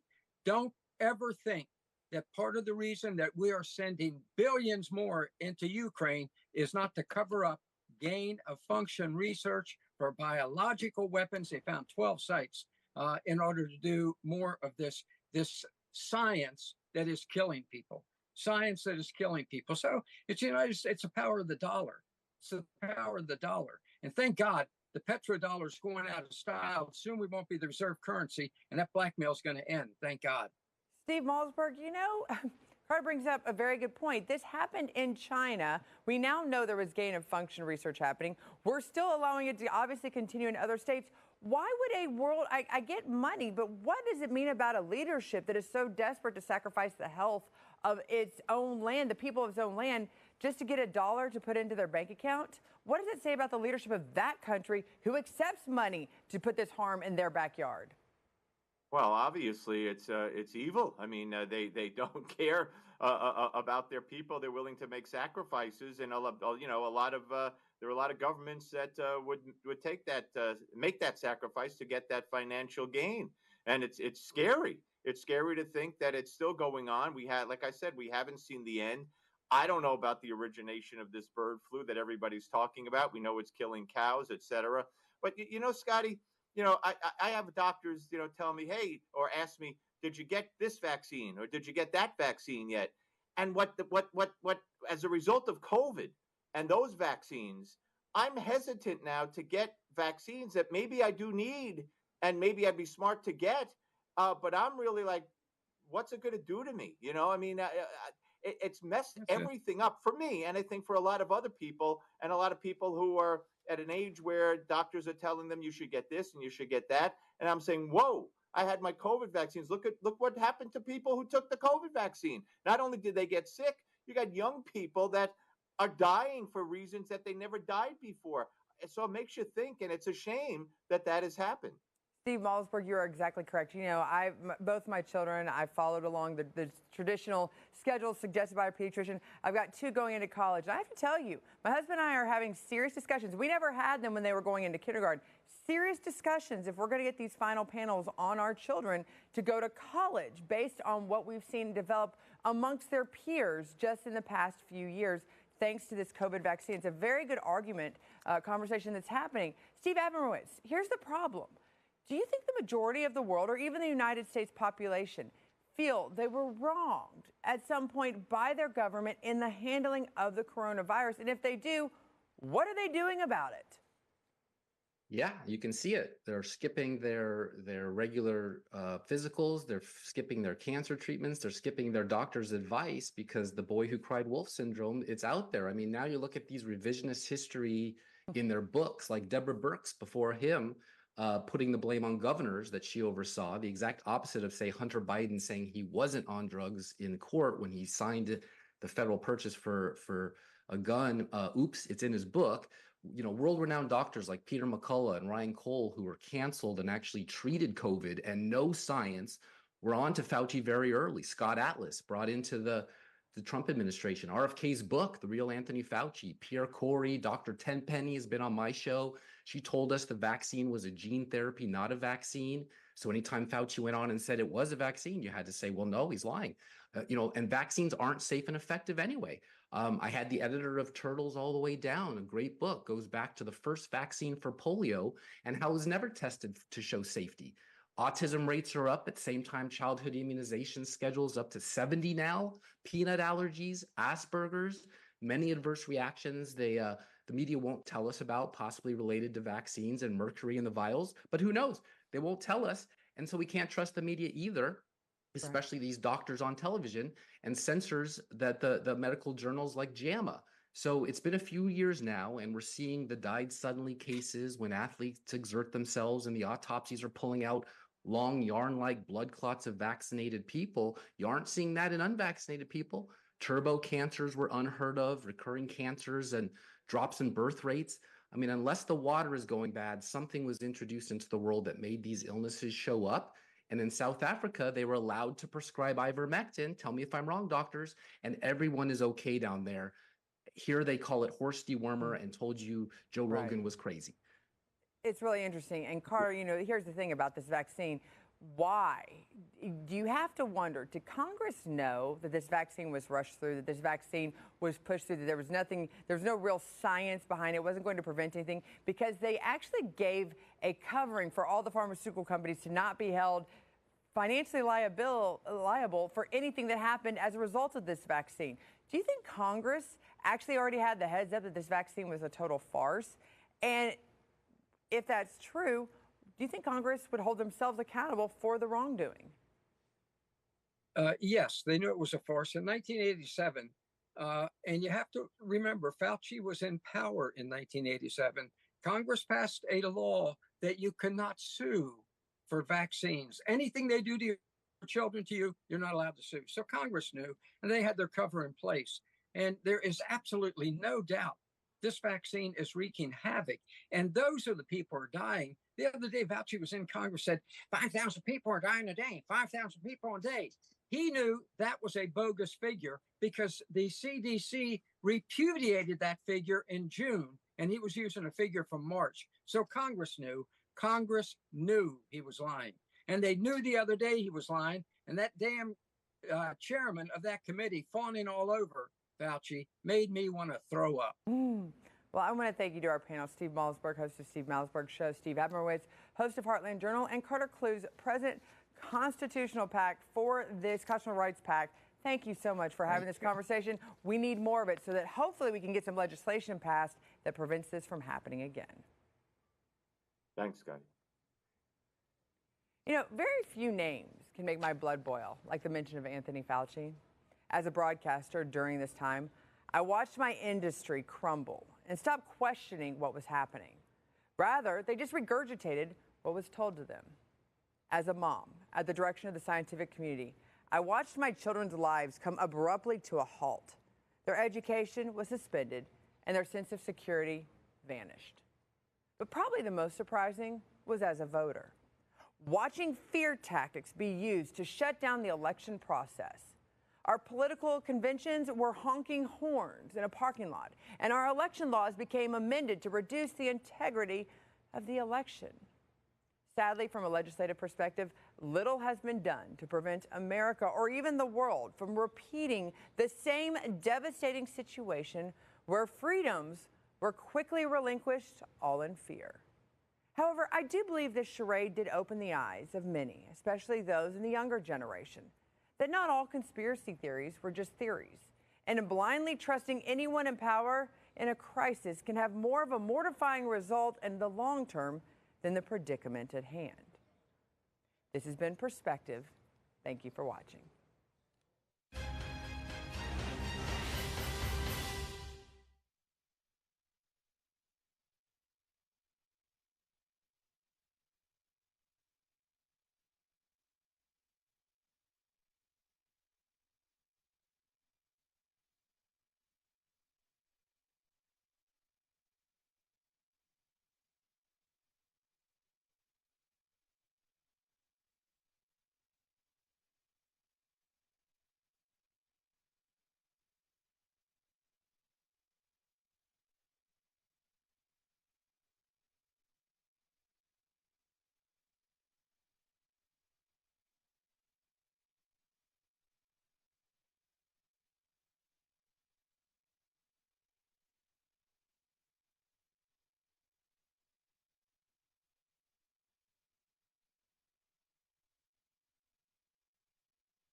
1, 2, 3, 4, 5, 6, 7, 8, 9, 10. Thank you.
We're ready to turn the country around. We are ready to revamp France. Check, my check, 1, 2. We are ready to revamp France. Around. We are ready to revamp France. Around. We are ready to revamp France.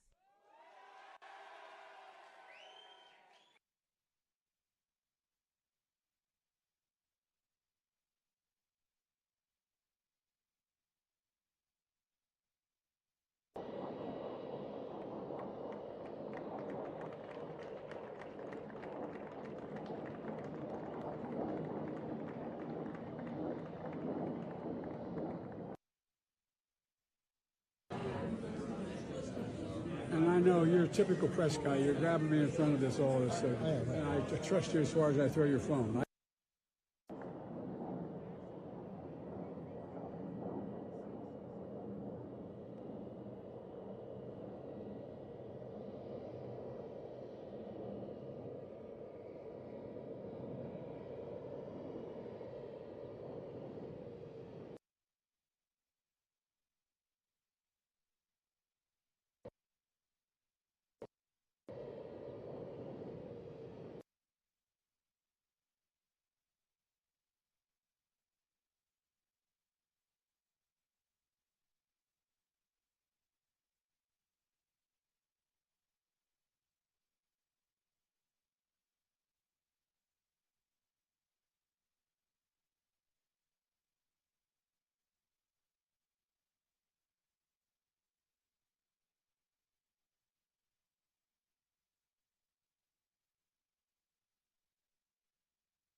know you're a typical press guy. You're grabbing me in front of this all this, and I trust you as far as I throw your phone. I have a good arm, man. I'm sure you can. I can throw a long way. But my point is this. Yes. I have made very clear to the Israelis what they have to do in the near term. If they don't, what's going to happen? So what's going to happen? Is the U.S. going to cut off funding? I came because usually you tell me I have a nice suit and you didn't comment on my suit today, so I don't feel a little offended. No. Thank you. Can you sit back in, sir, please? Thank you.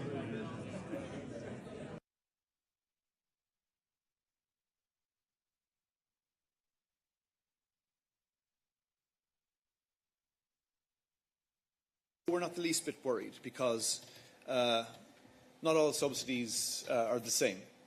And any subsidies that take place under the Common Agricultural Policy, or indeed in any other policy area in the European Union, are strictly in line with our WTO obligations, and we put the strongest possible emphasis on ensuring that this is the case.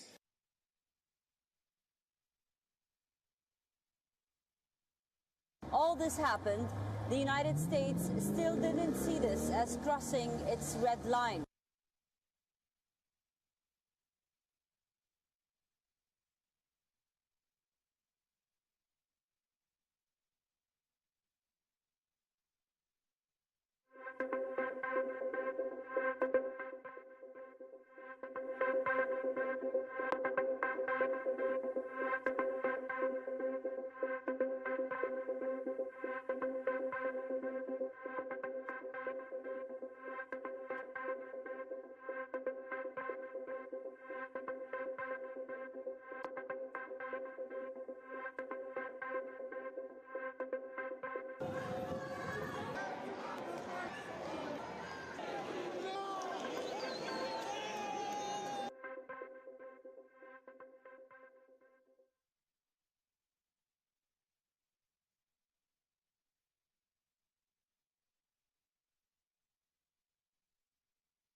There we go. I was muted, of course. Yeah, can hear you great.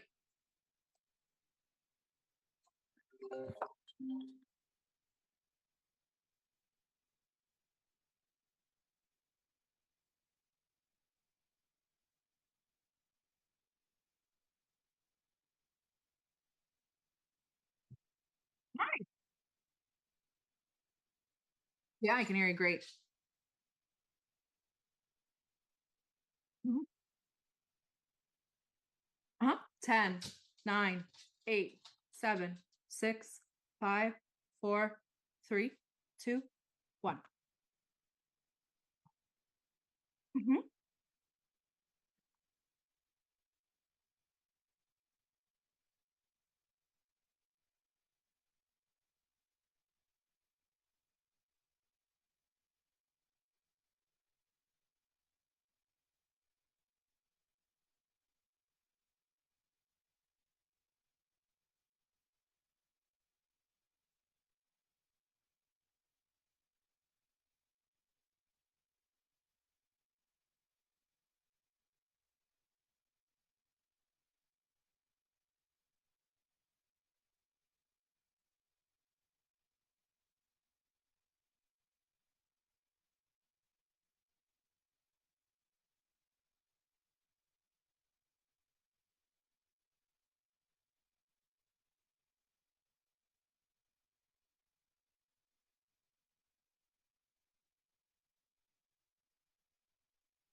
Manilita.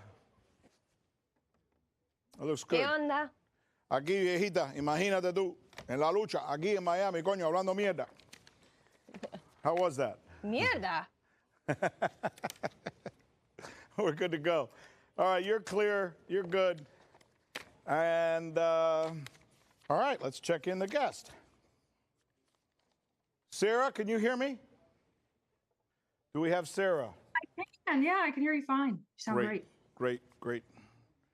I'll look forward to talking to you. We're going to have fun. I always have fun. I am the fun. That's great. All right, we should be ready to go here pretty quick.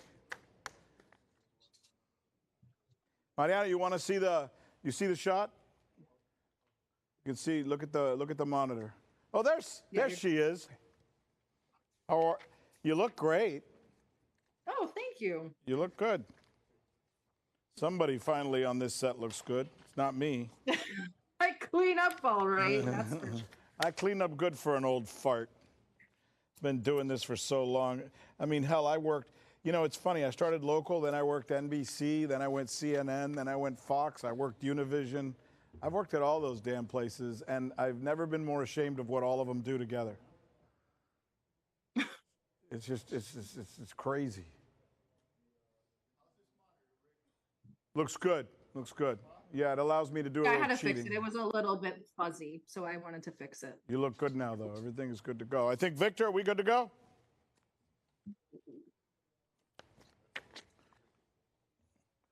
Okay, I'm going to, hey, Bob, Robert, I'm going to change my mark a little bit. Wait, how about right here? Is that good? You want me to put it right here? Belly button. Belly button good? Shine through here. There.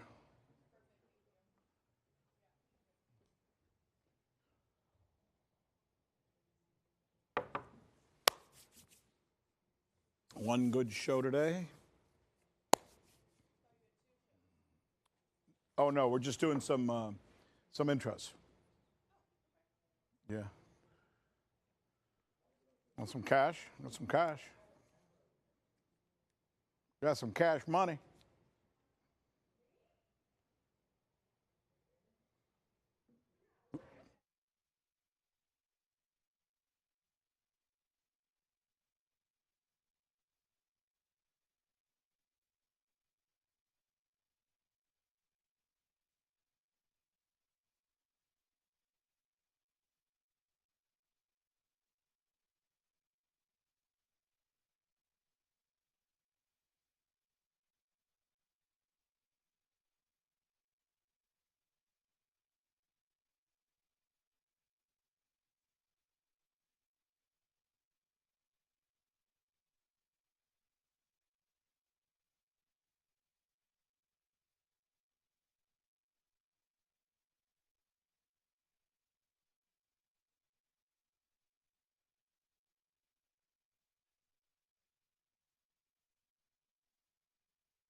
Hi, everybody. I'm Rick Sanchez. This is Direct Impact, and this is what we're going to be talking about.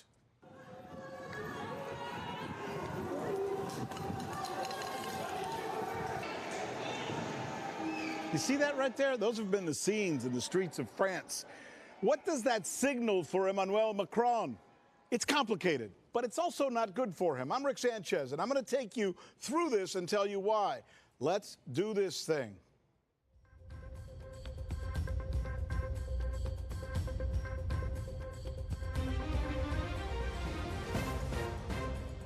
I want to start this show talking a little bit about Emmanuel Macron, the president of France. You know, he used to be one of the most popular leaders in all of Europe. The guy was really, really popular at the time. He was elected president around 2017 because he was seen as a good-looking, you know, common-sense guy who connected very much with the people of France and their needs. But take a look at the people of France now.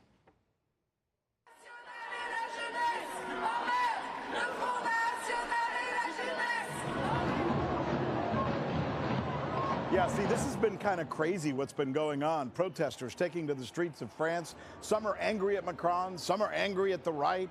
But there just seems to be a lot of anger right now in France. And what these images seem to confirm is that change is in the air. So let's talk about this a little bit. What's really happening, right, in France? It's kind of similar to what's happening in a lot of Western countries. As citizens appear to be tiring of leaders who seem to be more interested in world and global affairs than they do in their own affairs, you know, the stuff that affects the people. Macron, for example, has become more of a global ambassador than what his role was in the past. He fights now for Ukraine, worries about Taiwan, concerns himself with Israel and their needs. He hosts these lavish affairs with these foreign leaders, and he allows them to come into the palace with the guards all dressed up and the bugles playing. I mean, it's almost like he's not giving Parisians what Parisians always seem to want. And that's the energy that's spent on them and not on all these foreign leaders who are coming in for all these lavish affairs, right? Right now, Macron is not popular. And with parliamentary elections that are coming up in June, late June and early July, look, I'll just be honest with you. It's very possible that his opponents will take over his government, even though he still has like 3 years left in his presidency. Enter the leader of the right. Here she is, Marine Le Pen. We're ready to turn the country around. We are ready to revamp France. So here's what's interesting about her, about Le Pen, right? Unlike Macron, she's very popular and very much a populist, right? She seems to be perceived as much more oriented on the needs of the French people, for example, much less concerned about the needs of Israel and Ukraine and Taiwan and all those other countries. I'll give you an example of one of the specific issues that she's dealing with right now, right? While she has criticized Russia for its actions in Ukraine, she has also said repeatedly that she believes that France and Russia should work on becoming allies at some point in the future. Now, I can't help but wonder, Manila, if Macron is failing to read the tea leaves. Does he not look around and see what's going on and what the people are essentially saying?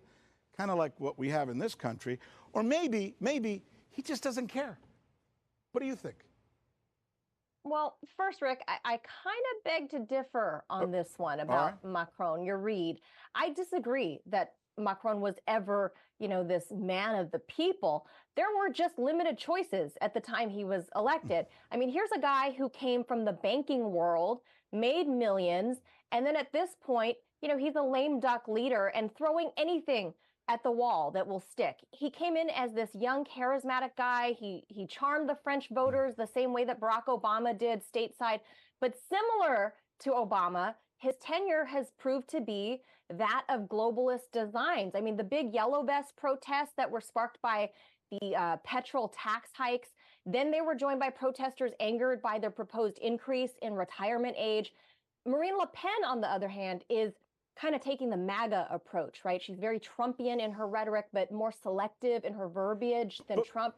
I mean, she grew up in a world of politics, Rick. I mean, you know who her dad was. But my point is this. She was popular before, but she seems more popular now. Is that just normal acceleration? Or is it because the French people perceive Macron as a guy who wants to be more like Marie Antoinette?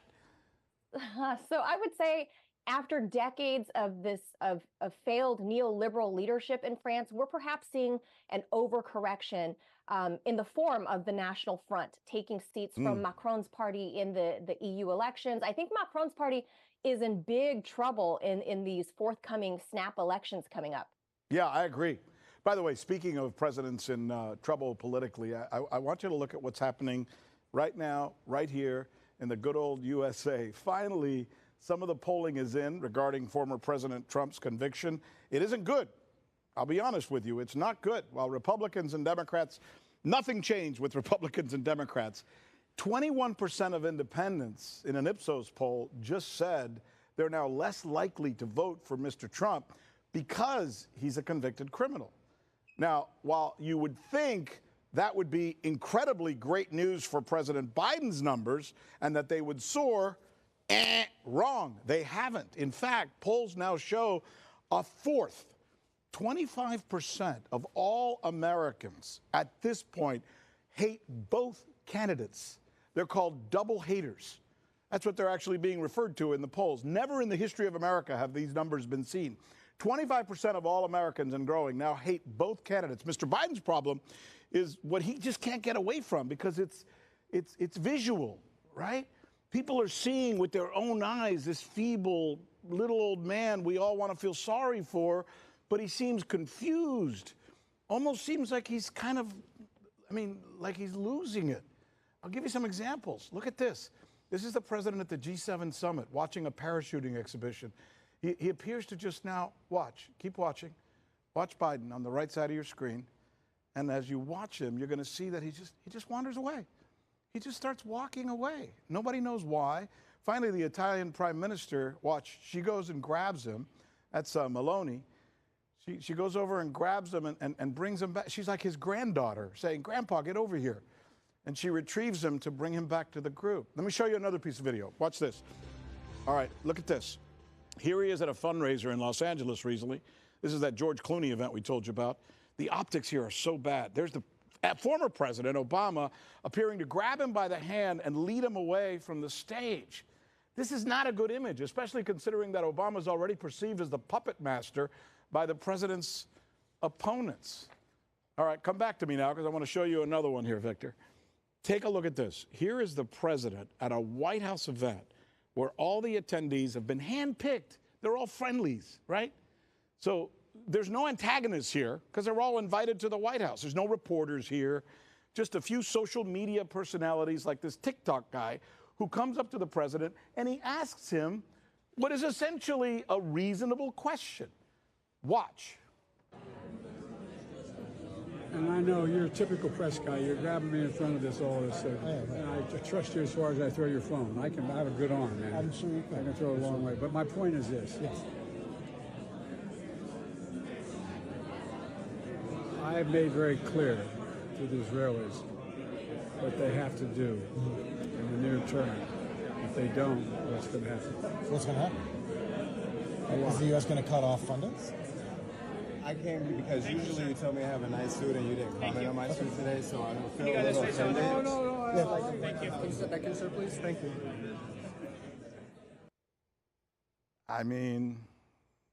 It's tough to look at, okay? I'm sorry.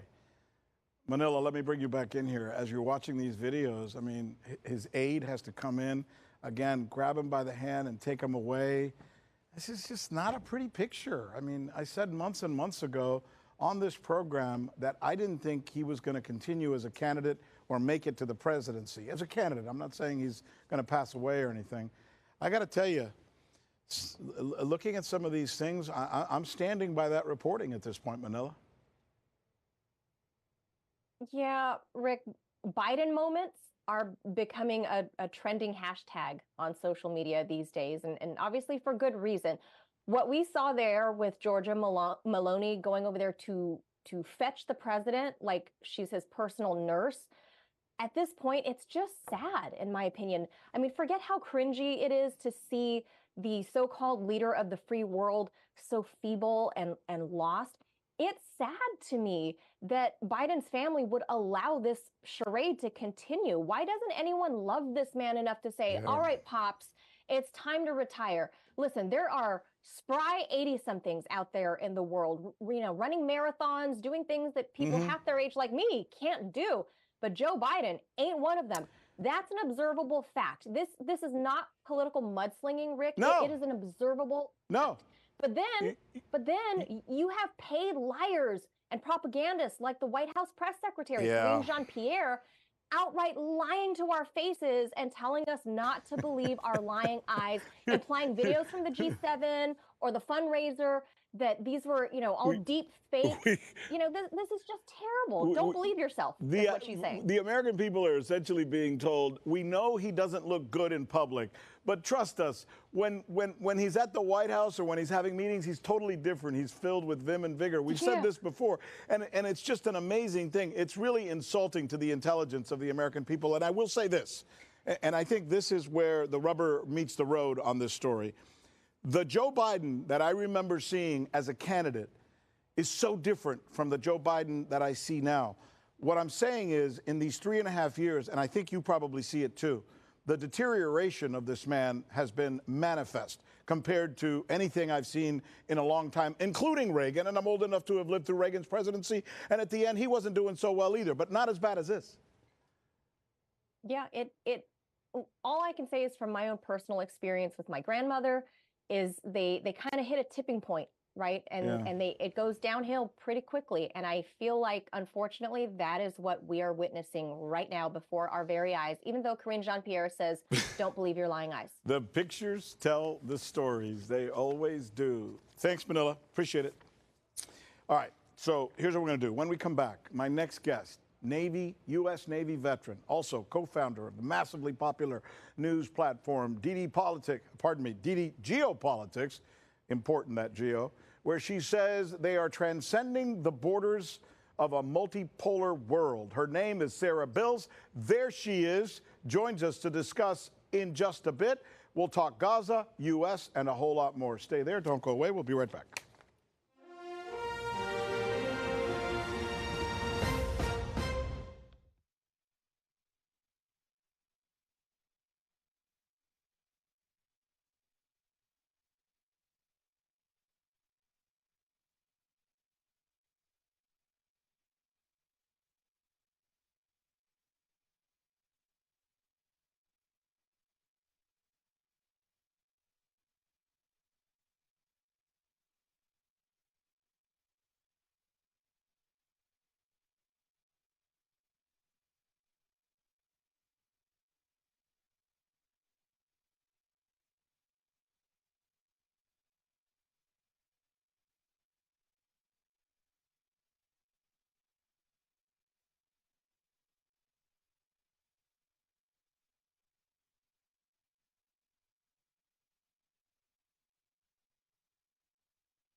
Let me tell you about Sarah Bills. She's very popular. She's very smart. DD Geopolitics is her podcast. It's very, very popular, and she would be one of those that we would tend to call a truth teller. And because of that, she's been getting a lot of heat lately. As you look her up, you find out that a lot of folks are being critical of her and her work because they don't want her, I think, to say some of the things that she says. Sarah's good enough to join us now. Hi, Sarah. How are you? Thank you so much for having me. You know, I was just reading a couple of these stories. I think it was the New York Post that was taking a couple of hits at you. How do you feel about that, and why do you think they do it? Well, I think that they do it because they're paid to do it by Ukrainian information war people, but also because I was so extremely supportive of Russia and critical of what the West was doing in Ukraine that it was beneficial to silence us. Also, the fact that I'm prior military gives me more offends them even further. So they really feel the need to go after me. But most of the stuff in the New York Post article is from random sources that I don't really know. So I kind of learned a lot about myself from the New York Post article that I might have not known before. Well, you go against the narrative, right? And the narrative in the United States seems to be that there are certain countries that we just have to hate on. And Russia's one of those countries, just as Iran is one of those countries. And China is one of those countries. So that narrative is created, and anybody who goes against that narrative.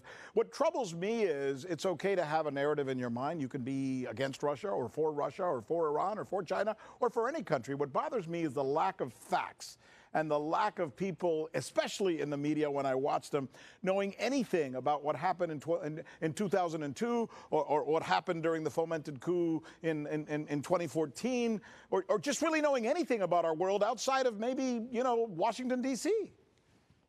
Yeah, in London, if we're lucky. I think that they've taken advantage of the fact that what we know as the two big communist countries, Soviet Union and China, kind of were isolationists during the time, and America definitely took advantage of that by presenting these meta narratives that are now in our subconscious of the American populace.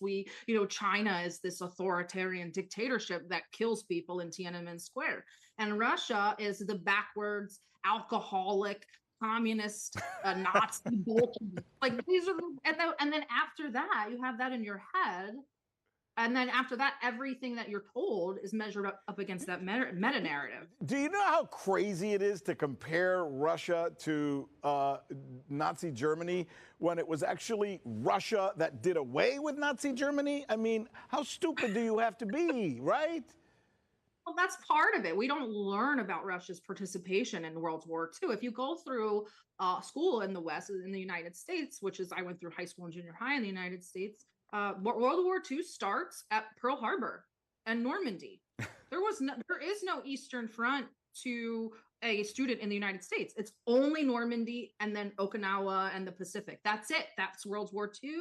America came in, they rescued the Brits, they saved all the Jews. That's the end. We don't even learn about Russian participation, Soviet participation in the war. It's incredible. It's incredible. Let's talk a little bit about some of the geopolitics that are taking place right now. And I think one of the most fascinating things that are going on right now, and some of the reports that I was even reading just this morning as I was waking up and catching up on the news, is this tiff between Israel and Hezbollah. And now everyone's talking about that could be the new front. I know we've talked about this in the past, but now it's really starting to look like this thing could be another opportunity for Mr. Netanyahu to prolong the fighting, which would be good because that's how he stays out of jail and that's how he remains prime minister. Did I get that wrong? I absolutely 100% agree. Bibi Netanyahu is falling apart. I know that Joe Biden wouldn't mind replacing Bibi Netanyahu. So Bibi right now wants to just last until the American election. He can't take a ceasefire before the American election. There can't be any huge monumental changes to this conflict before the American election. And I think that's what Bibi is kind of counting on. And I mean, for all intents and purposes, the majority of Gaza is destroyed. In terms of their infrastructure. So them moving over to the north to bother Hezbollah is not too far out of the realm of possibility. Yeah, but let's think about this for a minute. I want to speak as an American citizen. I live in this country. I love this country, and I love it a lot more than I love Israel. Why are all of our decisions being made on behalf of Israel? And why is it now possible that between the Houthis and Hezbollah, we could end up in a war with Iran simply because that's what Bibi Netanyahu and Israel wants? It's not fair to me. It's not fair to my family. It's not fair to my kids who may end up having to fight in that war. And why are we able to ask these questions, except maybe you and me here on this show? Otherwise, this question's never asked, it's never repeated, and it's never answered. We haven't been able to ask these questions probably since September 11th, when it really became apparent that Israel was going to take a very commanding role in our foreign policy in the Middle East. It really became apparent after September 11th when they were very gung-ho about the Iraq war. They didn't really care about Afghanistan. But I think that with all of the things that were happening in America at the time, maybe everyday Americans missed the fact that there was basically a Zionist coup of our foreign policy. And now our foreign policy lines up exactly like Israel's in the Middle East. Maybe there's a little bit more accelerationist and extremist, but our foreign policy is the same as Israel's in the Middle East. So until we change our foreign policy in the Middle East, we won't change our relationship with Israel. And just like Joe Biden said, if by any chance that the Houthis and Hezbollah and Hamas are successful in defeating Israel, Joe Biden already said, I'll just make a new one. I don't know if you had a chance to look at some of those pictures I showed a little while ago. I was telling during the break, I was telling some of the folks here in my crew that I felt sad as an American watching this. Those visuals of President Biden just looks, with each passing day, like his condition is getting worse and worse. What goes through your head when you look at these pictures, either personally or geopolitically? Share that with me. Well, geopolitically, I don't think that it matters because Joe Biden is just a figurehead. I mean, I think he has been since the beginning of his term. It really was in the hands of Victoria Nuland, Barack Obama, Jake Sullivan, and Anthony Blinken. From a personal and ethical standpoint, he's so far gone. I think that anybody who has any experience with dementia knows that once you hit a certain climax, it goes downhill very fast and pretty quickly. So he seems to be getting worse. I mean, I don't want to laugh, but like the other day it was interesting because like at the peace summit, the leaders kind of like corralled him and like guided him as a group because he was lost. And I was like, this is so bad. We're talking about possible World War III, and these world leaders just like consciously guide this old lost man. Well, but you know, the problem I have with some of those world leaders is they may be more sane, but they do the same stupid crap that he does in many ways. It's like a consortium of idiocy, as far as I'm concerned. I think that they might know where they are, though. Yes. I feel like George Maloney knows where she is. Well, like, they're coherent. They might not be competent, but they're coherent, I think. Yeah, no, I will grant you that. What do you think is happening with the European Union, with NATO, and with some of these transfixes that seem to be taking place now with the, with what is a very different world, with the global South, with BRICS, literally standing up to these colonial powers and showing some defiance? When will we see the breaking point, or are we just going to be stuck or transfixed between these countries, India, Brazil, Russia, China, Iran, Saudi Arabia, South Africa, all these countries that are looking at the rest of the Western world and saying, you guys aren't the big guys anymore. We're going to have to share this power somehow. I don't see the sharing taking place yet. I just see a lot of antagonism. What's your view?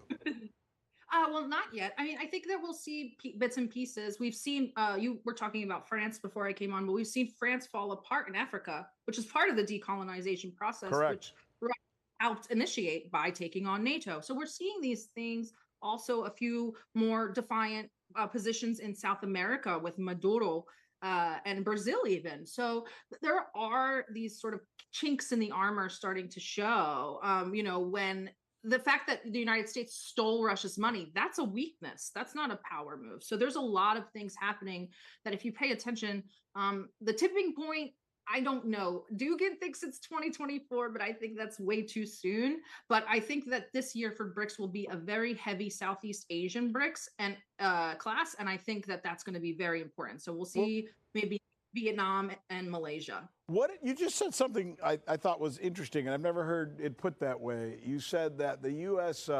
Freezing Russia's assets and essentially sanctioning them and stealing their money is a sign of weakness. Define. Well, it actually puts the dollar at more risk now that we're saying it's not viable and it's not stable to keep your money with us. If we don't like you, we'll take the interest. So that's a sign of weakness, the fact that America was willing to go to that length and almost depreciate their own dollar. I mean, the dollar, only thing that holds up the dollar is the military and the faith that people have in it. The military is getting a little bit shaky. People don't have as much faith in the military.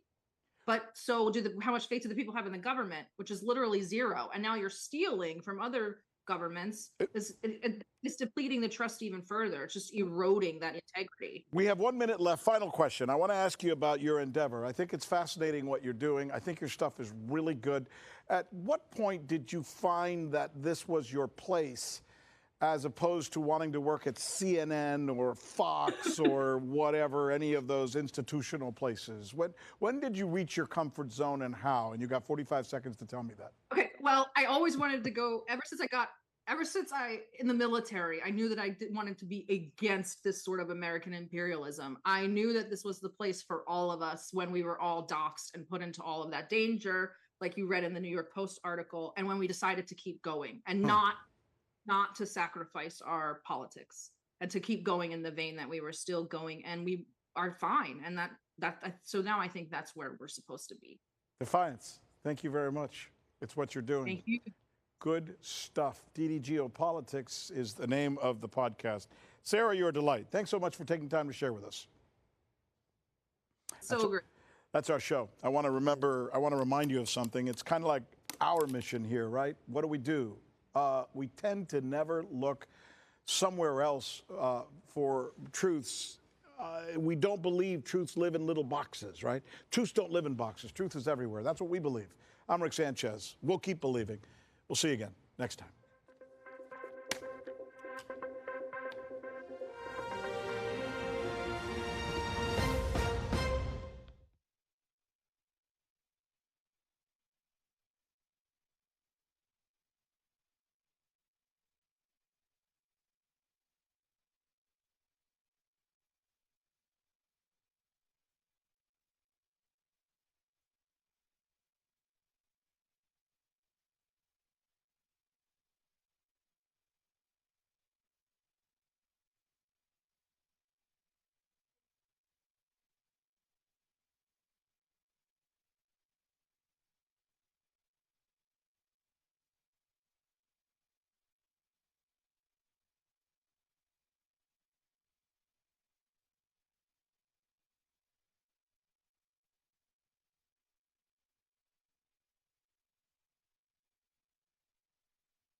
God, you look skinny.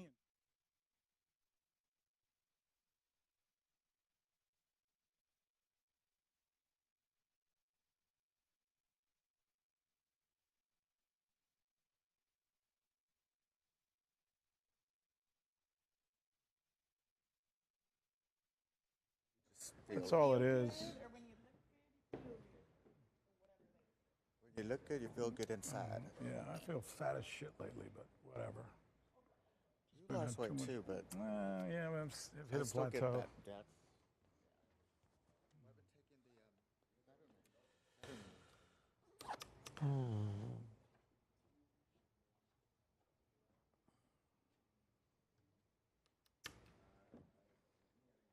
I got you. I got you under my skin. I got you deep in the heart of me. So deep, so deep, so deep that you're now a part of me. I got you under my skin. All right, is there something impromptu coming? Okay.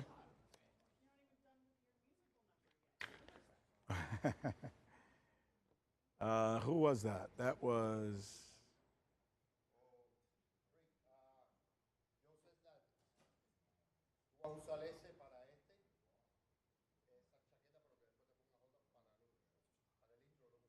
Ok. ¿Tú tienes el color del otro show?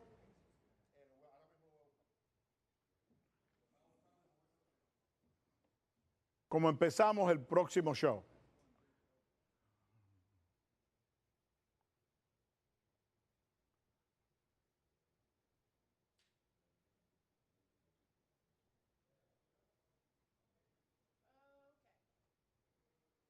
Oh, so they are going to play a little bumper. Okay, that's fine. I'll give them both things. So, okay. Right. So, but when we start the show, don't they start the beginning of the? When do they do the jib? Okay, so good. So this part okay, perfect. Dale. So let's just do it straight out.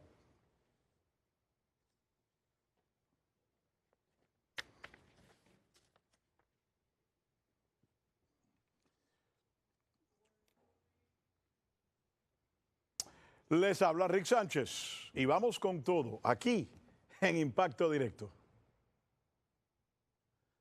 Give you another one. I'm going to close my jacket. That looked a little silly with the jacket like that. How's this? 3, 2, and 1. 3, 2, and 1. Les habla Rick Sánchez y vamos con todo aquí en Impacto Directo. Okay, now jib to me.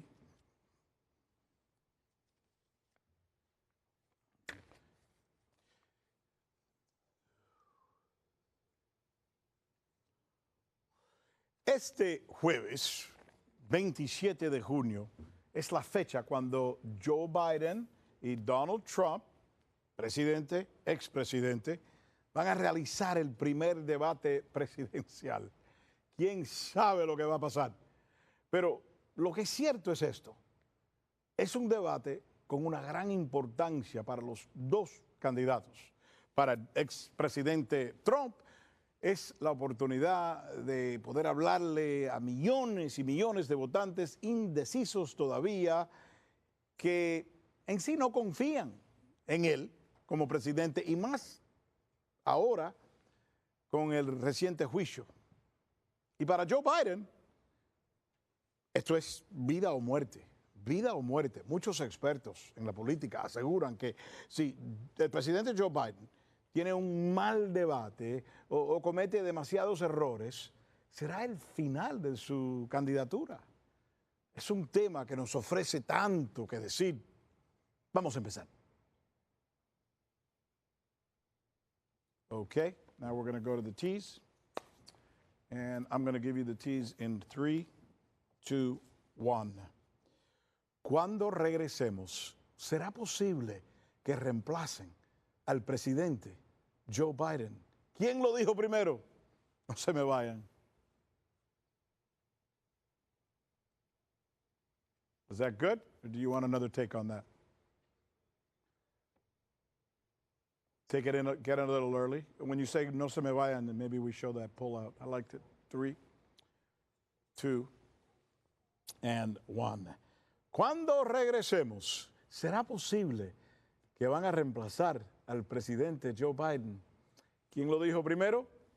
No se me vaya.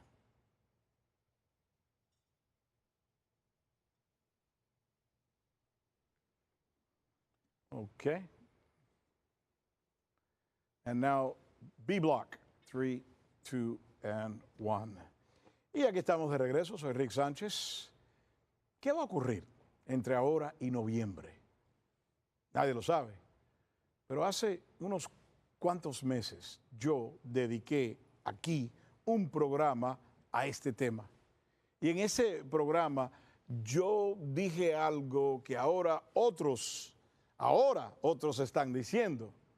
Y los que se atreven ahora a decirlo son entre los demócratas más conocidos en el país entero.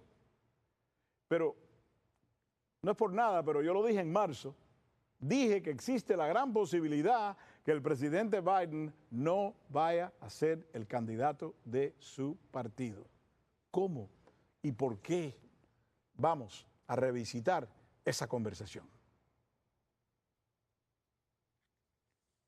Okay, now I'm going to give you a ad-lib goodbye. 3, 2, 3, 2, 1. Bueno, y con eso se acaba este programa especial.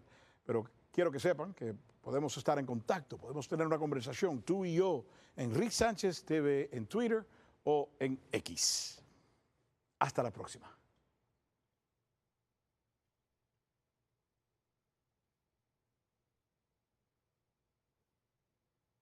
Perfecto. Número 2, ¿qué me pongo? I'm going to do a quick wardrobe change. You guys hold on.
I like this combination.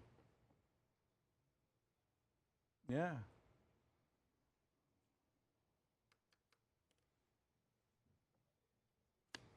In 3, prompter, bring that thing up for me.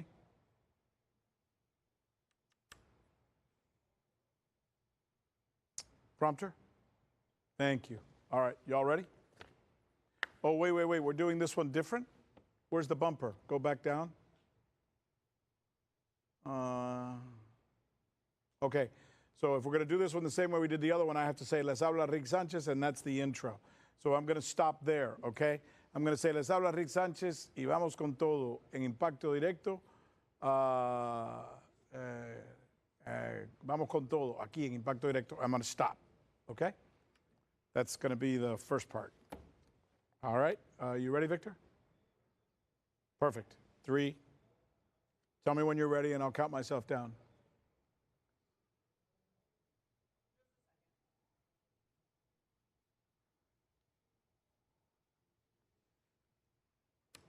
Three, 2, and 1.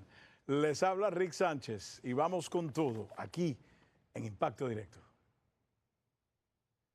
Ta, ta, ta, ta. All right, now we're going to do the real open, and that's, you start with the jib, I think, right? Yeah.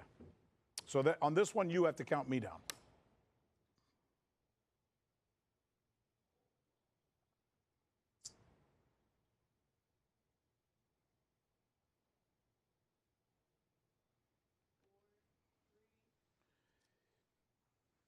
Tú sabes que Rusia no para de sorprender.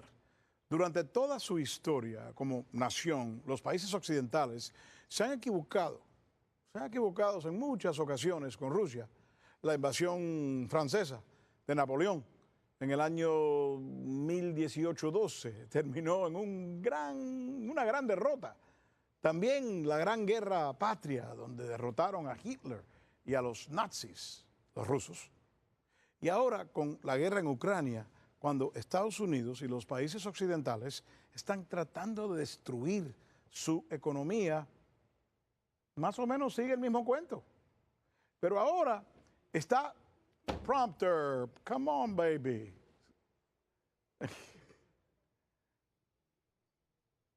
What was it? 1800, oh, coño, gracias. That's why. Okay, so it was my fault, not prompter's fault. Sorry for yelling.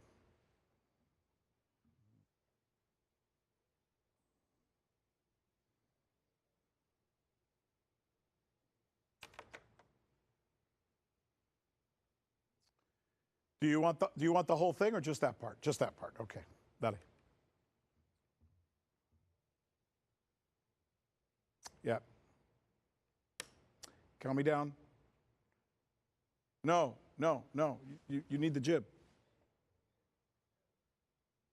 What are we doing? Did you want me to do it all from the Okay.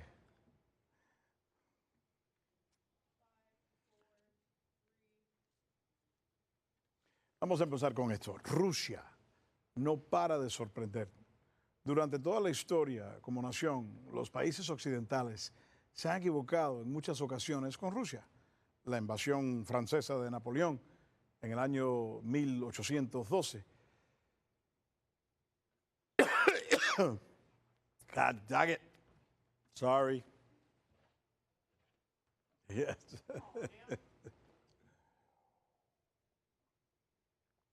All right. I am so sorry. Count me down again. I felt that tickle coming, and I said, can I resist? And I said, nah, that tickle is telling me I have to cough.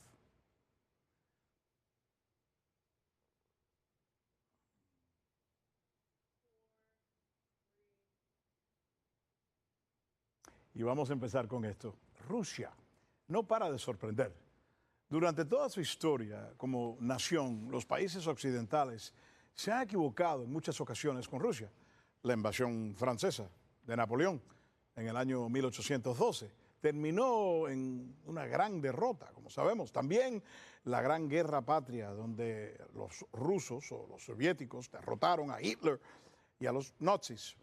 Y ahora, con la guerra en Ucrania, cuando Estados Unidos y los países occidentales están tratando de destruir la economía de Rusia, más o menos sigue el mismo cuento. Pero ahora está pareciendo que se han vuelto a equivocar.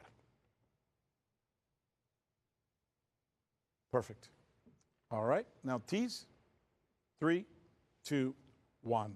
Cuando regresemos, vamos a hablar de otra gran sorpresa que Rusia le dio al mundo. No se me vayan.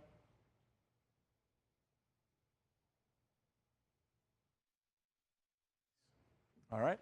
Now toss. No, I like that. Okay. Now toss second block. 3, 2, 1. Y aquí estoy de vuelta. Les habla Rick Sánchez. Ahora vamos a hablar de cómo el pueblo ruso, y claro, soviético también, en esos tiempos salvó el mundo. Da lástima que muchos que viven en los países occidentales no lo reconocen, y menos con cada año que pasa por culpa de lo que tenemos que admitir es propaganda. Pero esto es la realidad. Sin la valentía y el sacrificio del Ejército Rojo, la Alemania nazi nunca hubiera sido derrotada. Perfecto. You want to do that one again, Eric? I did a couple of fumbles, pero ¿quieres hacerlo otra vez? Yay or nay? Okay. 3, 2, 1. Y aquí estoy de vuelta. Ahora vamos a hablar de cómo el pueblo ruso, y claro, soviético también en esos tiempos, salvó el mundo. ¿Es verdad? Da lástima que muchos que viven en los países occidentales no lo reconocen, y menos lo reconocen con cada año que pasa por culpa de lo que simplemente es propaganda. Pero esto es la realidad. Sin la valentía y el sacrificio del Ejército Rojo, la Alemania nazi nunca hubiera sido derrotada. Okay, I'm going to give you a goodbye now. If in 5, 4, 3, 2, 1. Y ahí se acaba el programa, pero quiero que sepan que podemos seguir esta conversación, podemos tener esta conversación en X, en Twitter, como Rick Sánchez TV. Ahí me van a encontrar, Rick Sánchez TV. Ha sido un placer traerle este programa. Muchas gracias y nos vemos en la próxima.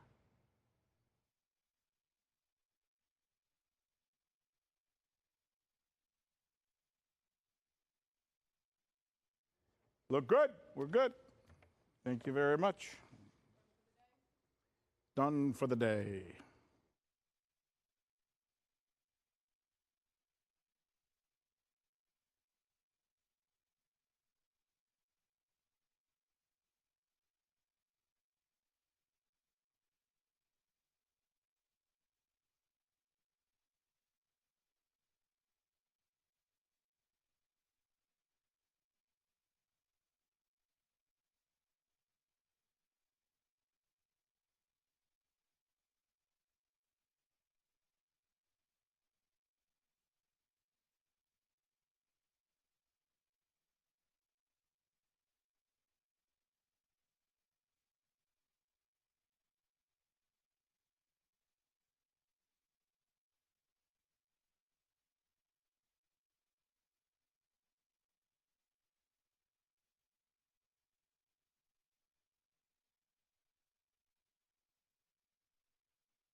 Check 1 2. Check 1 2 3 4 5 6 7. Check. Oh, why is this 28% of the 25?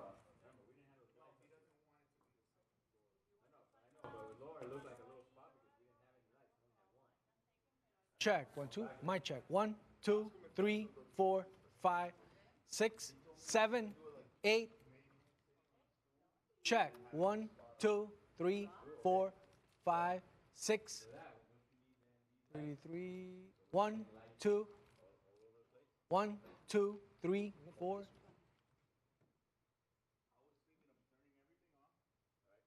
One, two, three, 4, 5, 6, 7, 8, 9, 10. Check. 1, okay.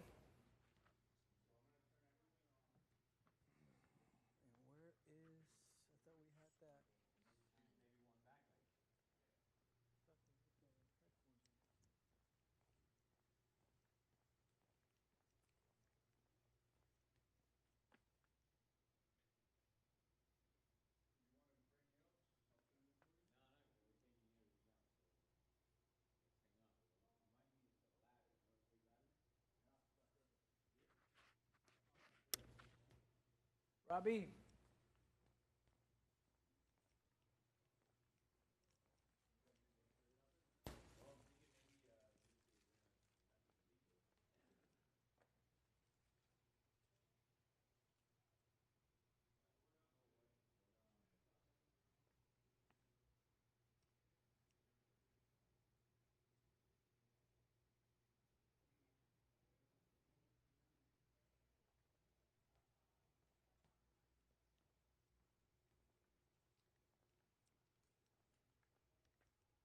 Robbie, any idea where those cans went? Remember that we were supposed to be in there with the camera?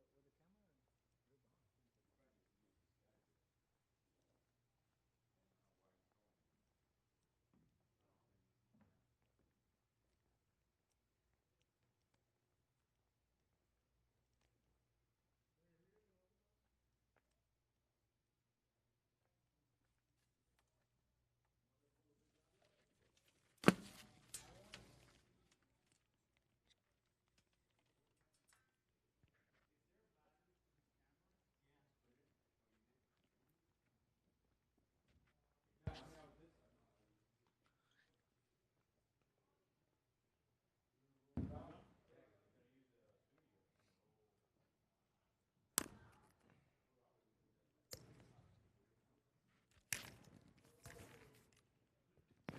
Check 1 2.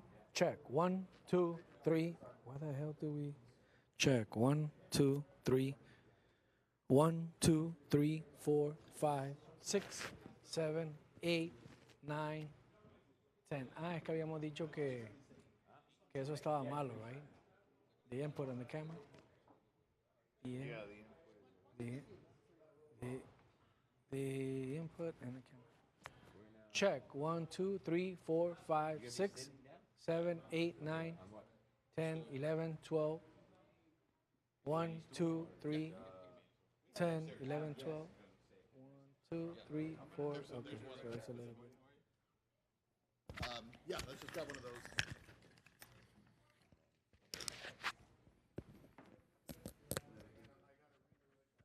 How you doing? Let me go grab a jacket so we have something to hook that onto.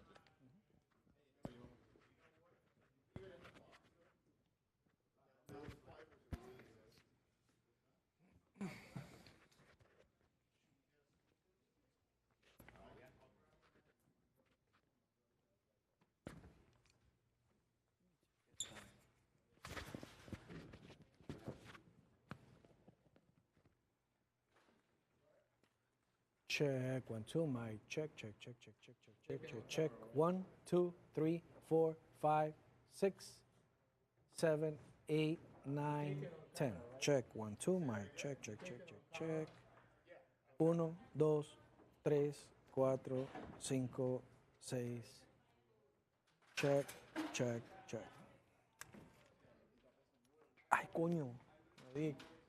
Esta mierda.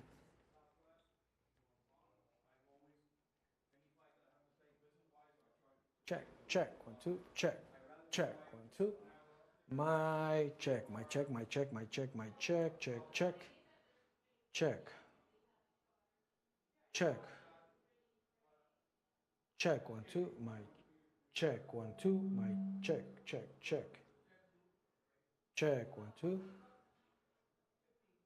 Oh, shouldn't be holding anything. Check, 1, 2. Check, 1, 2. Check, 1, 2. 1, 2. Check, 1, 2. Check, 1, 2. Check, 1, 2.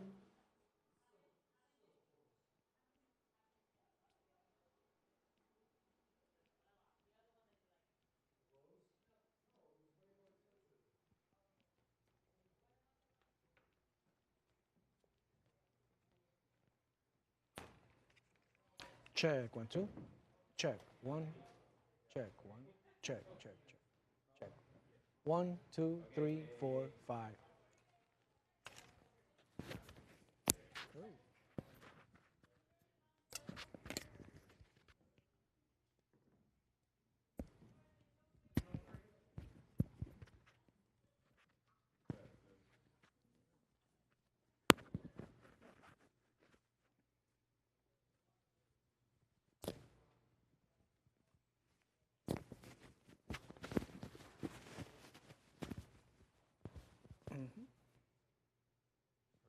I'm actually going to slide it down to my pocket if that's okay. Is that all right? Okay. Yeah, got it.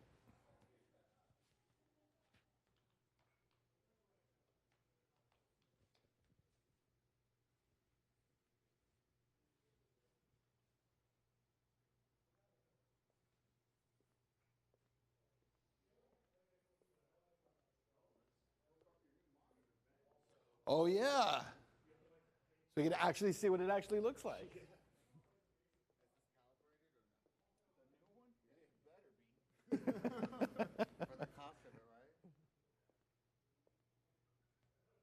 Is this it? No. Oh. This is just the regular one that says hangs on. Ooh.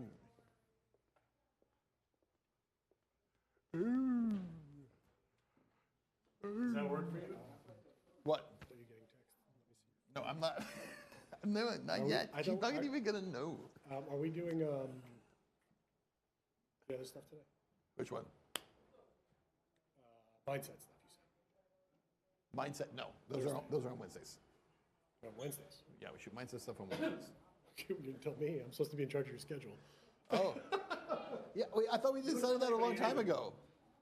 No, I don't even know how many have you done? 2.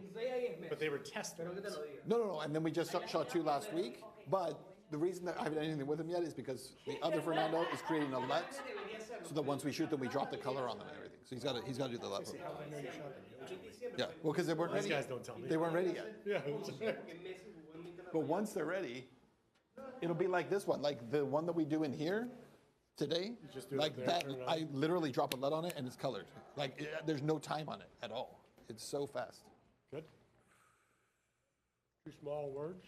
I think he's, well, let's look at it in the monitor. Oh, there we go. I think he's too far away from the words. When you stand, Yeah, because you might need space for you to go in the middle. Yeah. In between it, so that might be Yeah. He asked me, I told him to put it in the same spot as the other ones. Oh, okay.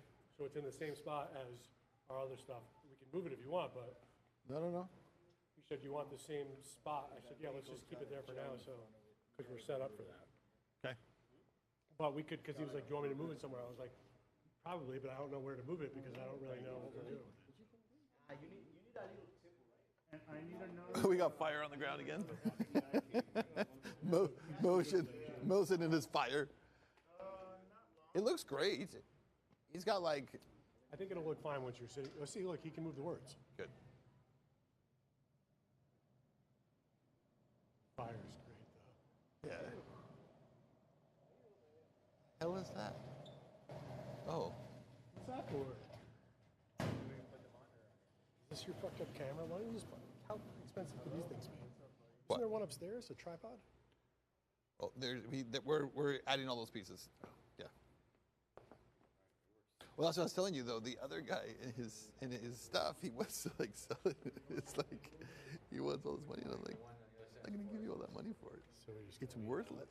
So he's like, well, let me think about it. I said, okay, I'll give you till July 1st. Think about it. But these guys aren't gonna give him anything. So basically, if I give him $100,000, I get like $14 million worth of stuff, including, by the way, 6 of those pedestals that are worth $280,000 a piece. Isn't that what we want? The pedestals, or you want the back, the wall too? The wall, the pedals, but I want everything, even if I throw it all in the trash afterwards, because I could probably turn around and either sell it or just scrap it. But I told him I don't want to go. I don't want to back and forth with you. Are you always going to be sitting, or at some point? No, I think I'm going to sit for the whole thing. The whole time, okay. So I put the entire script in there for each one. You did? Yes. So we can chop out here. Come like. Yeah, she should remove everything that's Well, not there me. was read lines in there too, but There's a couple read lines. No, that's me. I think Steve added those as transitions. I won't be on camera necessarily. Can you edit right here? Yeah, absolutely. So. What do you want to get rid of? So this is episode 1. How are you? Good to see you. Doing good, yeah? Good. So you want to get I rid was of all like, the sound the king is then? in the house, I can hear him.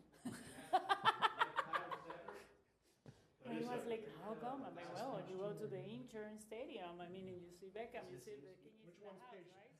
Which one's page 2? Is it this one? I have no idea. This is where you play with it. That's your document. Yeah, when you delete the sound, see what pops up next.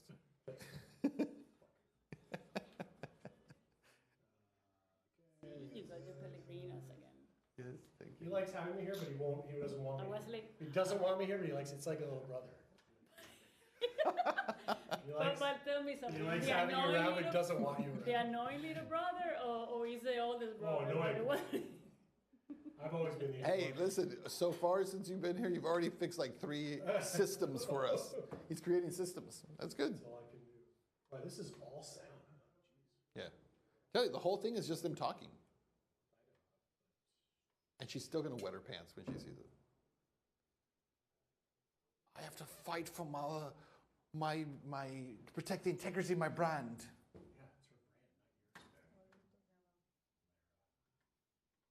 Oh, Did you ever work with Lara when she was here? Before I got you, I got her Mhm. first. So we're finishing her series without her. So it's a little bit of a Yeah, you don't have to tell me more. testy thing, yeah. You don't have to tell me more. You can tell me later. Yeah, exactly. With the Pellegrino. Yeah, exactly. Exactly. There we go. And now we're talking.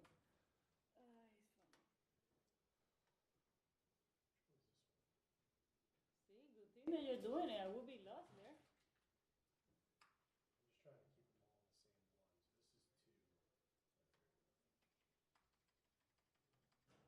So all of that. Oh, that's just the intro on the first one. Got it. It's just long intros. Yeah. Do you want to, I was And then trying to figure out and the intros after that are all short. do you want to get it printed? Do you want it printed? No. No? That Only means it. reading? Yeah. Yeah, see, like this intro on number 2, when you go up here, episode 2, it's only that. That's the whole intro. Okay. It's short. It's just the first one because he's setting it all up. So just keeping what he's reading. I just put the whole script in over editing, but because I saw there was some other lines in there, but he doesn't need any of this stuff because he's not ready to get it, and then I'll just. How was your flight? It'll just slip. Having a lot of delays lately. It was not. It was not This delayed is this going time. to be the, No? No, a lot of times it This is, is Jeremy Brown, the one but that's like the interview with the this one wasn't. It's being crazy. Yeah. The delays have been crazy. Why do you think that is? What do you think that? I have no idea what to think. I mean, when it was a storm, okay, good. Yeah. My son was on the air like half an hour waiting because Miami shut down Yeah. because of the storm. Yeah. But other than that, Yeah. aircraft maintenance, Yeah. that's what I think. Because Could it be. take me to Venezuela issues, you know? Okay. Like, that's the only explanation that I have. And were you going to Venezuela? No, I haven't, and I can't. You can't. So yeah, in Venezuela it was Still about can't that, figure like out if that's aircraft maintenance, you know? Yeah. This is, why don't because they're overbooking, they're doing stuff. They're always doing that, right? They're always So overbooking. what would be the reason then? See, there you have more to talk about. Yeah, they're always doing that. That part they're always doing. Everything's overbooked. They don't have enough air traffic controllers. They don't have enough people on the And they don't have enough staff. staff. They could, yeah. Yeah. But by law, if they're the reason that it gets shut down, they have to refund your money. So then it's never their fault. What airline refund money? Right. So it's never their fault. It's always, So tell me- it's tell me weather. about it, It's because you this. have to be fighting for We'll a just keep drafting down and meet the floor. Yes. Fire. Yes. That's pretty cool. Oh, it looks Yes. super cool. Yes. You have been So you slid it down so stealing it's on the So floor? it's right on the floor, yeah. Good. So I think that- You've been stealing that fire effect since we found it. I know. Since we found that effect, that it was It's like it's like they're using enough fire effects. Now you're gonna get on fire when you stand on it.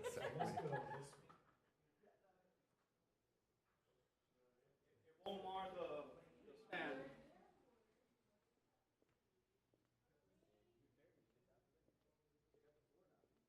Floor looks so cool. Because it's reflecting off of it? Yeah. Yep.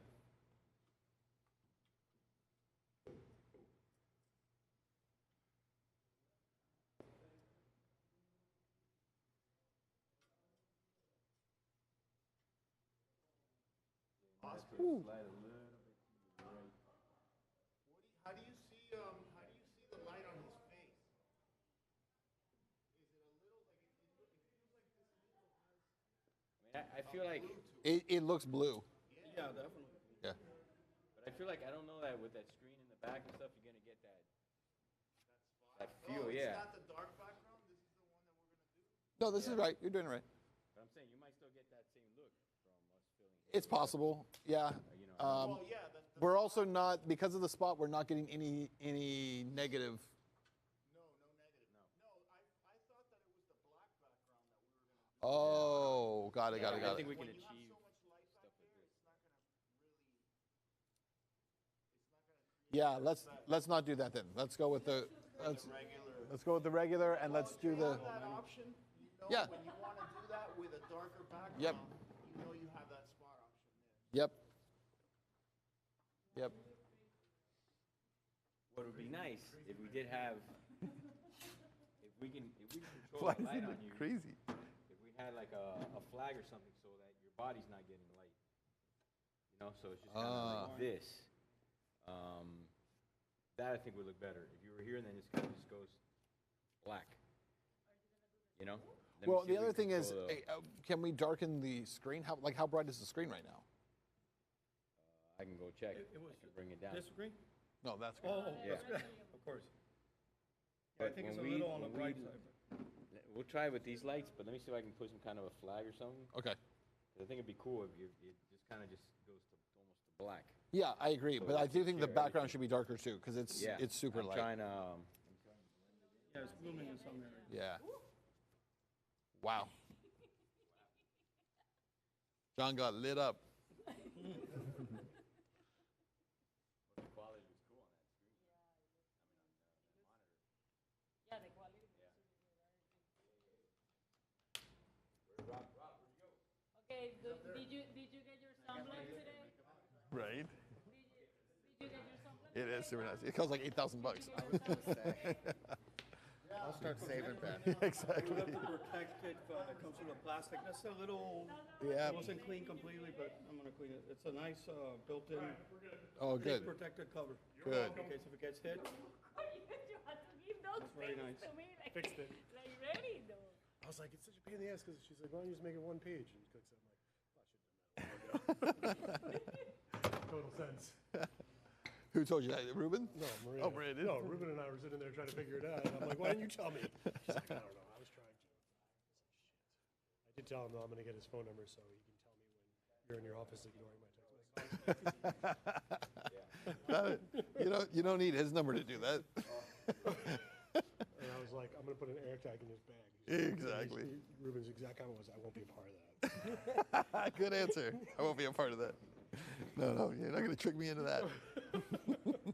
Or pull me into your web of deceit. People get notified when you put an AirTag. Their phones get notified. See, that already looks much better. Why don't you sit there? No, I didn't know. How? So like you get like an alert saying like there's an air attack near you. All night identified an air attack near you. Well, that'll freak him out even more. Oh, I get them all the time. Because the place I stay at, because it's like a hotel, people with AirTags are there constantly. So my Apple device is constantly picking up their AirTags. I've never had that happen to my device. No? Ever.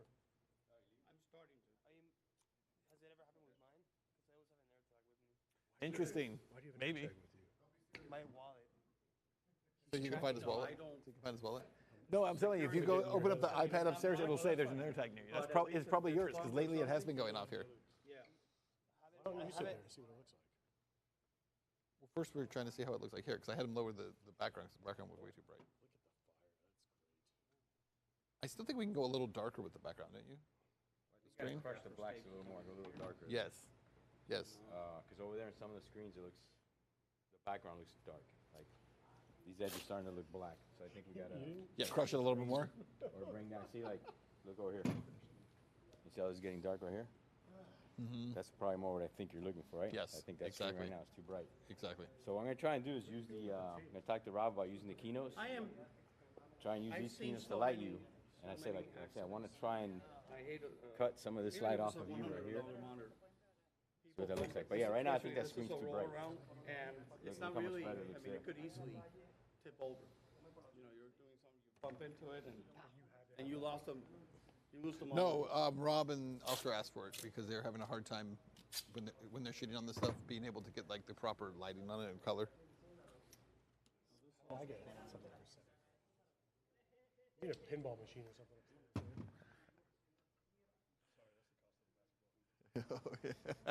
I mean, Oscar, what are you gonna pull through? Oscar's so serious about this. It's like he's trying out for the NBA. So you gotta get it. Play it once a week. I'm gonna clean this. This is a nice protective. It's a little dirty. You don't have to clean anything. Aren't you in the wrong spot? No. That's what? Wait, did you have, now you have black tape? Yes, just in case. So now you need to cover all this ugly blue tape with black tape. Yeah, because this is Because I was trying to tolerate the blue tape. There you go. But now that I see make this, it more aesthetic? yes. Yeah, I didn't want to put the duct tape over. You don't have to do it right now, but yes, please. I will. If it's going to stay like this, not the No, blue. it's not. No, We got a no, combo that's temporary. stand. No, of course, yeah. We got a combo stand for it. I mean, just to be clear, if we spend $7,000 on the monitor, but we're going with the duct tape, we should probably figure something out. Did you darken it more? Huh? Did you darken it more? We're out of money. No, I haven't touched it. Oh, okay. I did. I darkened it. No, you're darkening the lights. Yeah, I eliminated. Yeah, I haven't touched the screen. Oh, the screen. You're Yeah. But again, I think that's just too bright. That Yeah. screen's too bright. I'd say we bring the screen down. And I feel like you can, with the lighting on this one, we can be like even more dramatic than we have been previously. Okay. So I want to try and use the. Let's try it with the keynote so we can control how much.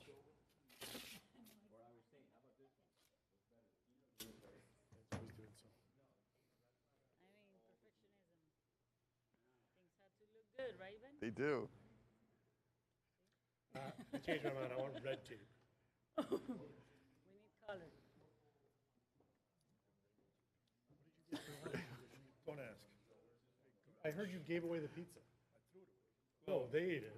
I was going to throw it away. He goes, no. Sure? What did you end up eating?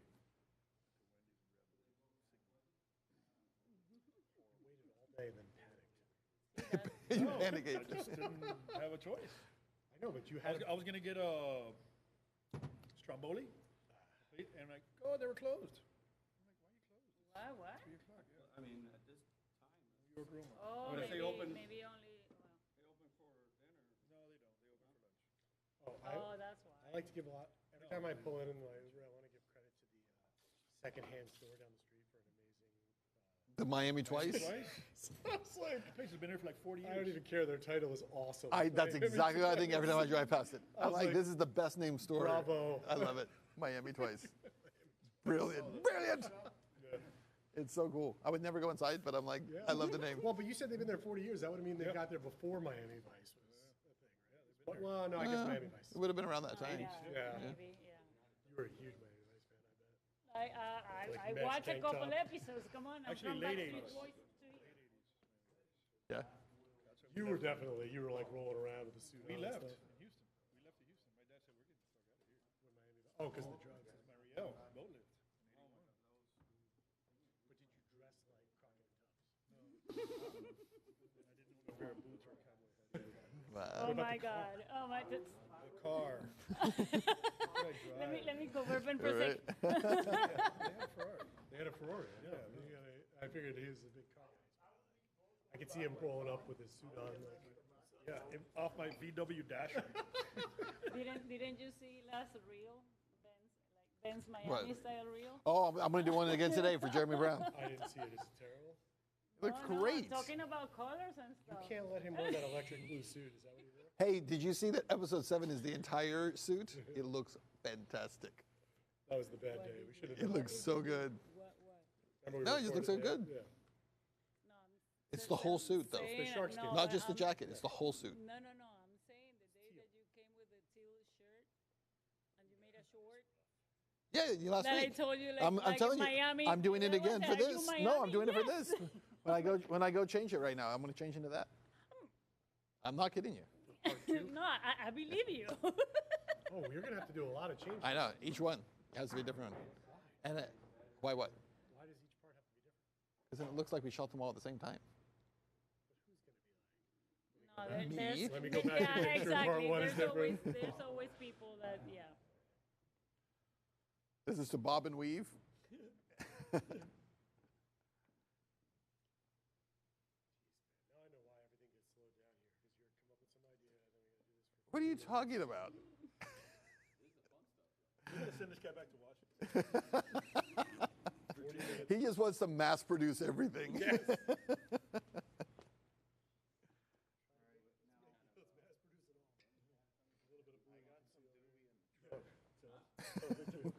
That'll slow him down. I think he got upset when I said, get back in your space.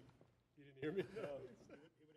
long explanation. Wow. Wow. Shots fired. I went over like a red out there, man.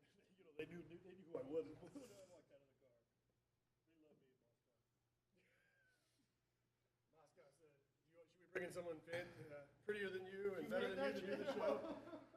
Or do you want to do it because you're such a big deal? I am a big deal. You were laughing. You love that. That guy used to do audio checks and he'd be like, hello, I am Rick Sanchez and you are not. Wait, tell him what he said about his wife and his feet. Oh. He's on camera. I'm married to an old hillbilly. She used to eat with her feet. No, she doesn't. Nah, I'm just kidding. She doesn't eat with her feet anymore. That's what he told Manila. My God. He gets rolling. It's Rick Sanchez. Yeah, it's a whole show. It's a whole production. How's that looking? Let me see. This is not purple grade clean. I'm gonna clean this. So I think that looks pretty good. All right, now what I'm gonna do is I'm gonna flag out so that Oscar can get this darker. Let me see if I can just turn this if it works. Okay. I'm gonna get some duty from myself. And just remember too, like for this first one, I'm wearing all black anyways. So that's going to darken it anyways, as opposed to his blue jeans.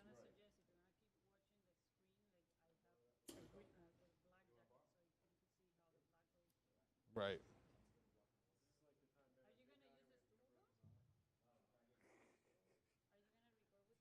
Mm-hmm. What's that?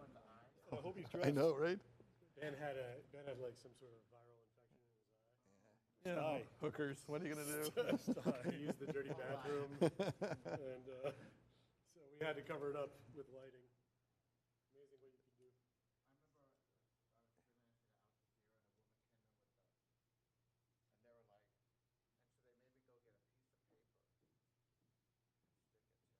Really? Wow. What's she coming with? Not looking for ratings at Al Jazeera. Oh, tattoo? No, just boobs. Just boobs, period. Oh, Cleavage. got you. Yeah. Wait, what did you say? Escote is when you have your chest shown. Remember that. Make a note, Ryan. Maria's always teaching me Spanish. It's actually a spacing cloth. It could be on the back too. So you have a big, like a big V or something. You have a big V So you here. gotta be careful where you say that. You just specify. But we're losing his face. You want to sit there for a second? Sure, but you're gonna lose his face though. You lost his face.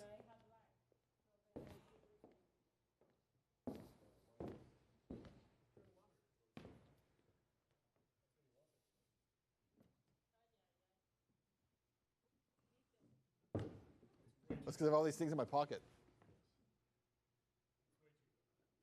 Yeah.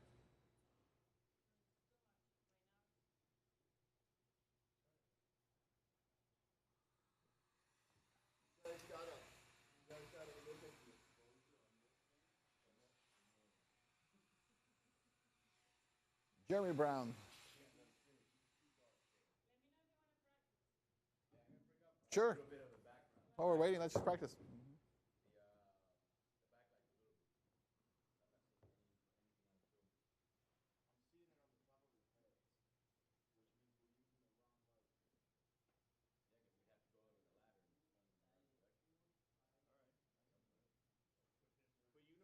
Are you getting shoulders at all? I mean, I see it here with my eyes. Maybe one of these right here? Try this one, dude. Number 3. And then get rid of the 2 middle ones. Jeremy Brown is a name you might not know. He is a decorated veteran, served 20 years in the U.S. Army Special Forces, retiring in 2012. He was among the thousands who went to Washington, D.C. on January 6, 2021. Accused by the federal government of trespassing and disorderly conduct at the U.S. Capitol and its grounds. In September of 2021, he was arrested at his Tampa home during a search of his RV. Officials said they found illegal weapons and a national security document. He was held in jail awaiting trial on weapons charges. Over a year later, in December of 2022, he was found guilty of possessing illegal guns, explosives, and a classified document. In April of 2023, he was sentenced to 87 months in prison.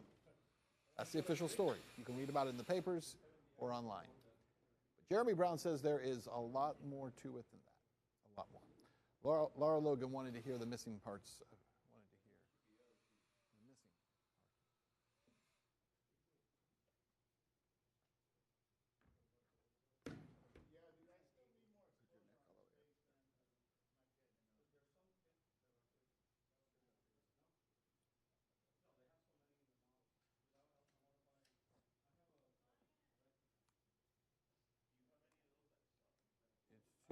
It's too candlelit.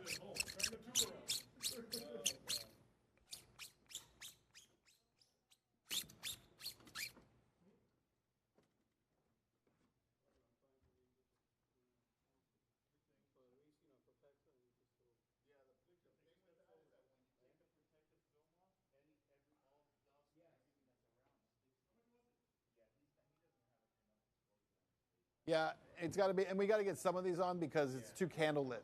It looks too candlelit.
Right?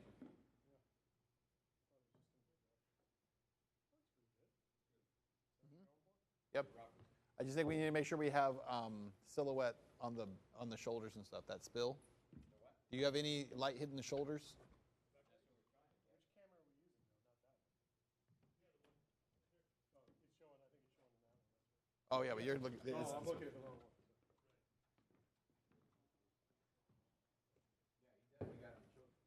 Yeah? Okay.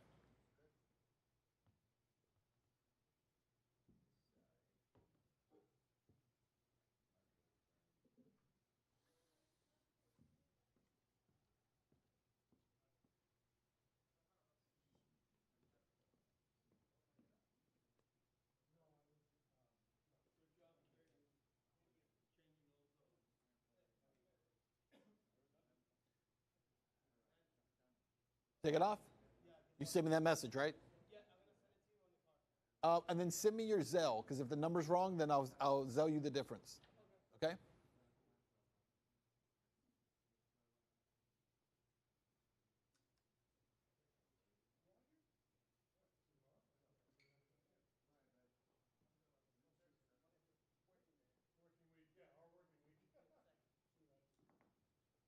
Jeremy Brown is a name you might not know. He's a decorated veteran who served 20 years in the U.S. Army Special Forces. He retired in 2012.